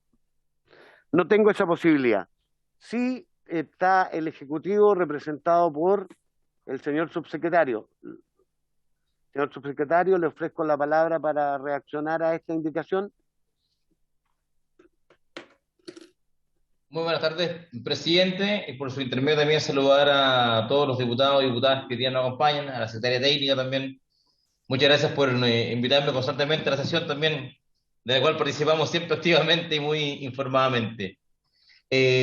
Bueno, respecto a la discusión de esta articulado, en el fondo que se introdujo, en el fondo, como usted bien decía, en la comisión, en el Senado, o sea, en la sala, perdón, una vez que se estaba discutiendo el proyecto, creo que leyendo ahora el articulado nos parece razonable algunas preocupaciones que se han levantado y que hacen mención también a algunos temas que nosotros también hemos mencionado en sesiones anteriores. Por un lado, por ejemplo, al modificar algunos criterios primero que nada, en el fondo, los criterios que se están modificando son los que operan una vez que producidas las postulaciones, estas superan la cantidad de vacantes que existen en algún nivel.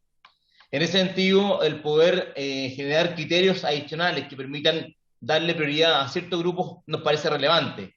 Dentro de eso, en el fondo, los niños, niñas y adolescentes que están bajo medida de protección en la red de cuidado alternativo del Servicio Nacional de Protección Especializada de la Niñez, nos parece algo importante que también había sido mencionado también en nuestro proyecto que habíamos introducido anteriormente respecto a modificación a normas del sistema de admisión escolar. Del mismo modo también, y creo que también va en línea con la preocupación que se ha levantado, pero creemos que la resuelve adecuadamente, es poder darle una prioridad formal a los niños, niñas y adolescentes con necesidades educativas especiales de carácter permanente que postulen a establecimientos educacionales con proyectos de integración escolar. Y creo que en ese sentido una prioridad que no está recogida hoy día actualmente en los criterios de priorización, reitero, que operan al momento de que las postulaciones superan a las vacantes. Y por último, también una introducción adicional, que es que los hermanos o hermanas que postulen o se encuentren matriculados en el mismo establecimiento comprendan también aquellos que no son consanguíneos, también nos parece algo importante.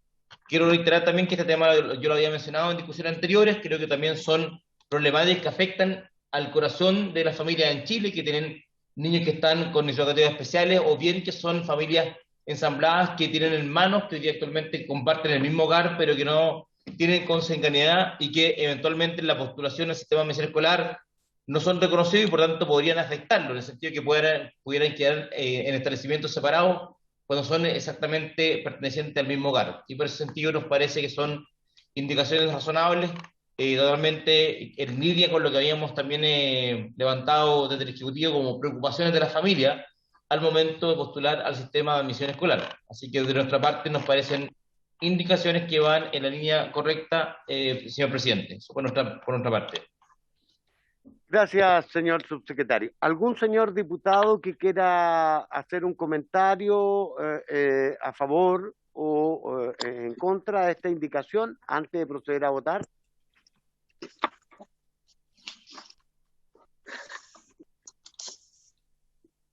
¿Algún señor diputado o diputada? Se pone en votación entonces la indicación que ya ha leído nuestra abogada secretaria abogada. El orden de los No sé factores qué- no altera el producto. Exacto. Señora Girardi, En contra. señor Pardo, A favor. señora Rojas, En contra. señor Romero, señor Sangüesa, A favor. señora Vallejo,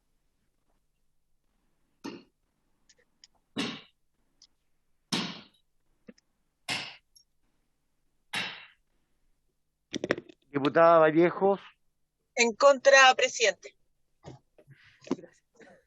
presidente. en contra.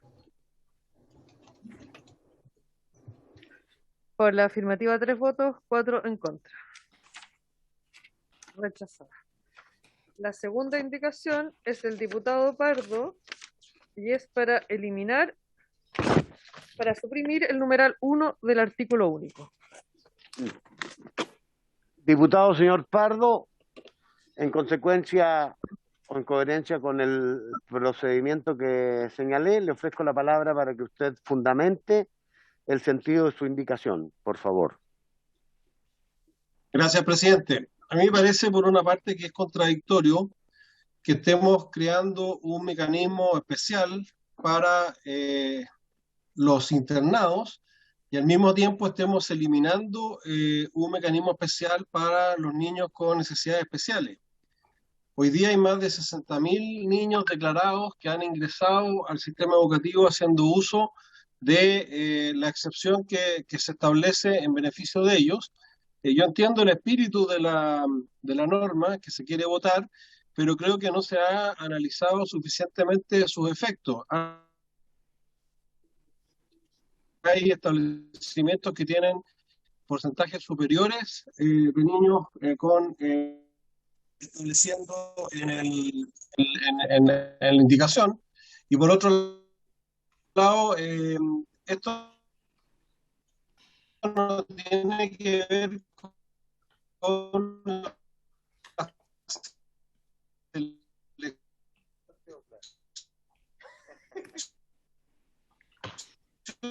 Diputado señor Pardo, teníamos gran interés en escuchar su fundamento, pero no estamos escuchando nada.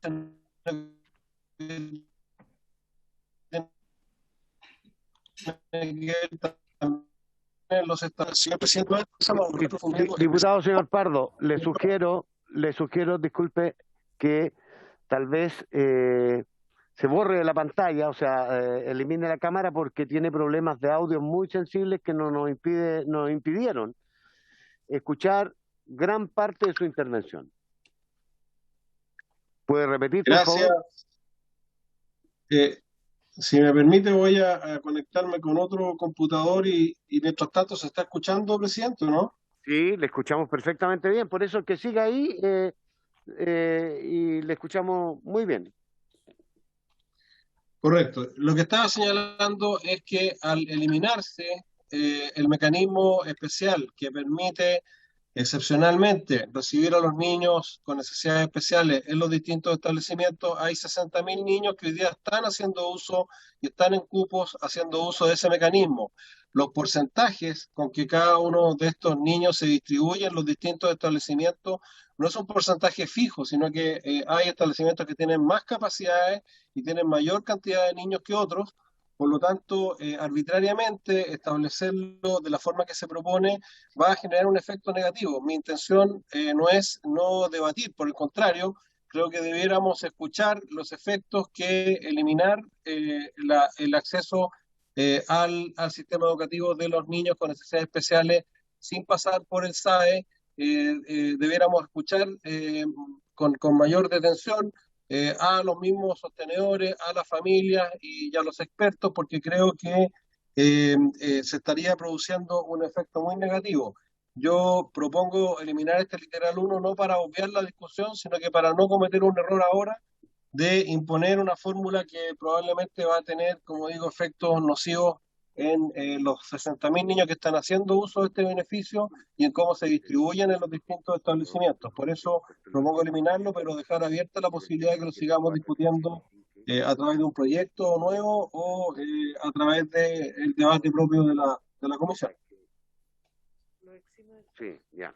Perfecto. ¿Se escuchó? Se escuchó perfectamente. Señor subsecretario, nos gustaría escuchar la percepción del Ejecutivo respecto a esta indicación del diputado señor Pardo. Muchas gracias, presidente. Bueno, siguiendo en línea también con lo que habíamos planteado anteriormente, nos parece totalmente atendible lo que plantea el diputado Pardo. Vuelvo a reiterar, el sistema actualmente opera de la siguiente forma: cuando las postulaciones son menores que las vacantes, hay una asignación directa, no opera el sistema.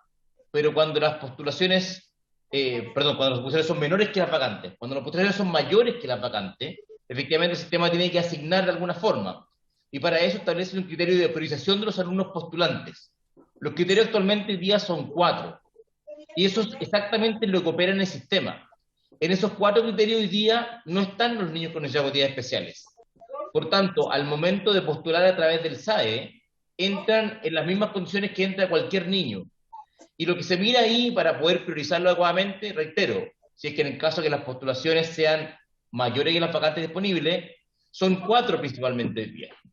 Dentro de esas están el que tenga un hermano, el que sea hijo de un docente del establecimiento, que el colegio complete el 15% de alumnos vulnerables y el que haya sido exalumno, o sea, el que sea exalumno, se haya estado matriculado pero se haya ido. En esas categorías de priorización no establece ninguna sobre los niños con necesidades educativas especiales. Por tanto, nos parece atendible que en pos de querer mejorar la situación de los niños con necesidades educativas especiales, la mera inclusión de ellos en el sistema de mención escolar sin un criterio claro de priorización nos parece que podría generar efectos aún más negativos. De hecho, actualmente la excepcionalidad le permite justamente a los niños con necesidades educativas especiales ser acogidos en los establecimientos que abren cupo PIE para poder efectivamente darles una prioridad especial. Por tanto, nos parece totalmente atendible el punto que plantea el diputado Pardo y la necesidad también de una discusión, porque efectivamente creemos que ellos requieren una solución también que les permita mayor transparencia y claridad en la forma en que postulan. De hecho, la indicación anterior, que se rechazó lamentablemente, lo que hacía era que en el caso que sean incluidos dentro del SAE, poder colocarlos en prioridad. Pero incluirlos sin alterar los criterios de priorización podría generar un efecto aún más negativo sobre aquella situación que realmente creemos que efectivamente debería ser atendida. Por lo tanto, sí de acuerdo a la indicación que plantea el diputado Pardo, pero también de acuerdo al hecho de que esto no es para que efectivamente esa necesidad no sea cubierta, sino que justamente es para que se genere una discusión tal vez más profunda respecto a cómo debería ser abordada una solución realmente beneficiosa para las familias que cuentan con niños con necesidades educativas especiales y que consideramos que deben ser correctamente acogidos al momento de postular a los colegios que cuentan con cupos PIE. Muchas gracias, presidente. Muy bien, solo para iluminar, yo siempre esto me ha quedado un poquito difuso, este proyecto, o sea, perdón, esta indicación, incluso desde el que venía originalmente, ¿no es cierto?, desde el Senado, en el proyecto. Corríjame cualquiera de ustedes, y especialmente el subsecretario, si estoy... dice el artículo de la ley original, el artículo 7 septies, dice que lo dispuesto en los artículos 7 bis, 7 ter, 7 quater, 7 quinque y 7 sextis no será aplicable. ¿Y qué es lo que es eso? Todo eso, ahí está el corazón del SAE, el sistema de administración, ¿no es cierto?, de admisión escolar. Los deja fuera. ¿A cuáles colegios? A los colegios de educación especial diferencial y a los establecimientos que tengan programas educacionales regulares con proyecto de integración escolar, el PIE. Esa es la ley original. Y en lo que venía del Senado, lo que hacen es eliminar, ¿no es cierto?, la frase y a los establecimientos educacionales regulares con proyecto de integración escolar respecto a sus cupos para niños integrados. O sea, los deja ya no excepcionalmente tratados, sino que tratados igual como todo el mundo. O sea, tienen que postular e ir al sistema, ¿no es cierto?, y aleatoriamente ser admitido o no en un colegio de su preferencia. Eso no le parece al diputado señor Pardo y propone mantenerlo con su indicación exactamente igual que la ley original. ¿Correcto, diputado Pardo? Presidente, yo creo que se puede mejorar la ley actual, pero la forma en que lo hace el Senado genera situaciones, y yo lo he conversado con muchas personas vinculadas al tema, puede generar situaciones más complejas de las que pretende resolver. Hay establecimientos que tienen ciertas capacidades y otras no. Y por lo tanto, exponer a un niño a ingresar a un lugar donde no va a tener todo lo que necesita puede generar un problema mayor. Por lo tanto, yo ingresé esta indicación en el ánimo de mantener la excepción que hoy día existe para que ellos tengan la posibilidad de ingresar, pero no, como lo dije en mi intervención inicial, no sé si se escuchó, no dejar de buscar la forma de mejorarlo, pero me parece que si lo vamos a mejorar en este proyecto de ley debiéramos escuchar un poco más a los expertos y a los involucrados para hacerlo bien. Tal como está, me parece que es un mal paso y por eso propongo eliminar el literal 1, ya sea para debatirlo en un proyecto que podríamos hacer entre todos o mantener la discusión para poder cerciorarnos de que tal como viene no va a ser nocivo, como nos han señalado varios afectados. Correcto.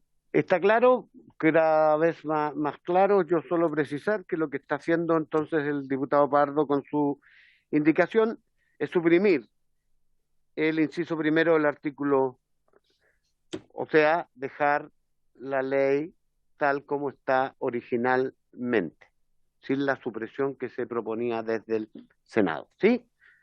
¿Está claro, señores diputados? ¿Algún otro diputado o diputada quiere hacer un comentario antes de votar? En votación, la indicación del señor Pardo. Señora Girardi. Presidente, yo voy a votar a favor, pero espero que no solo trabajemos en una indicación, en un proyecto nuevo, sino que sería bueno que el Ejecutivo también patrocinara y le pusiera urgencia, porque este tema no puede seguir esperando. Eso, presidente.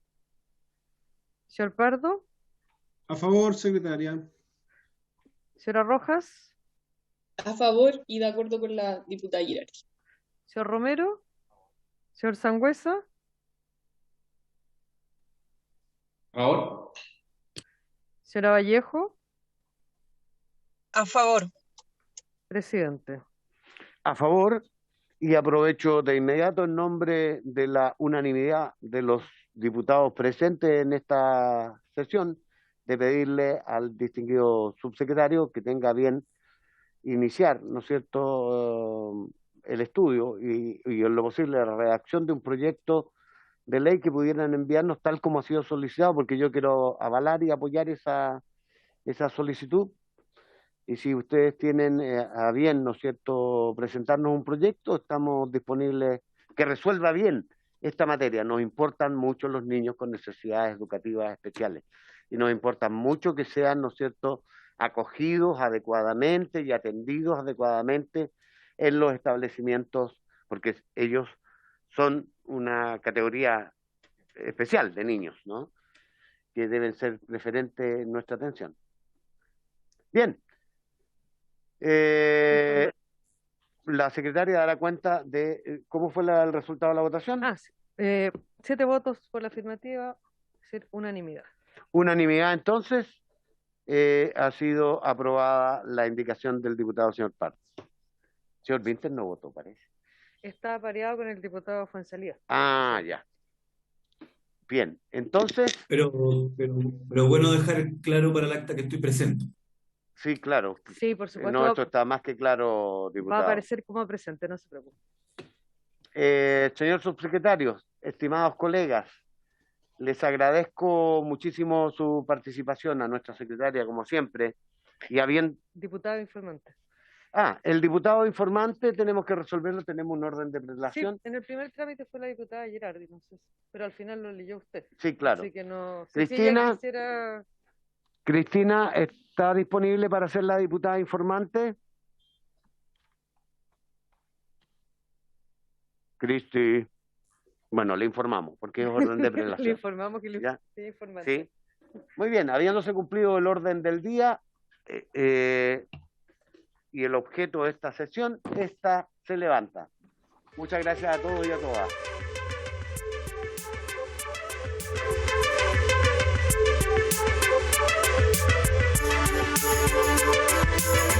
Thank you.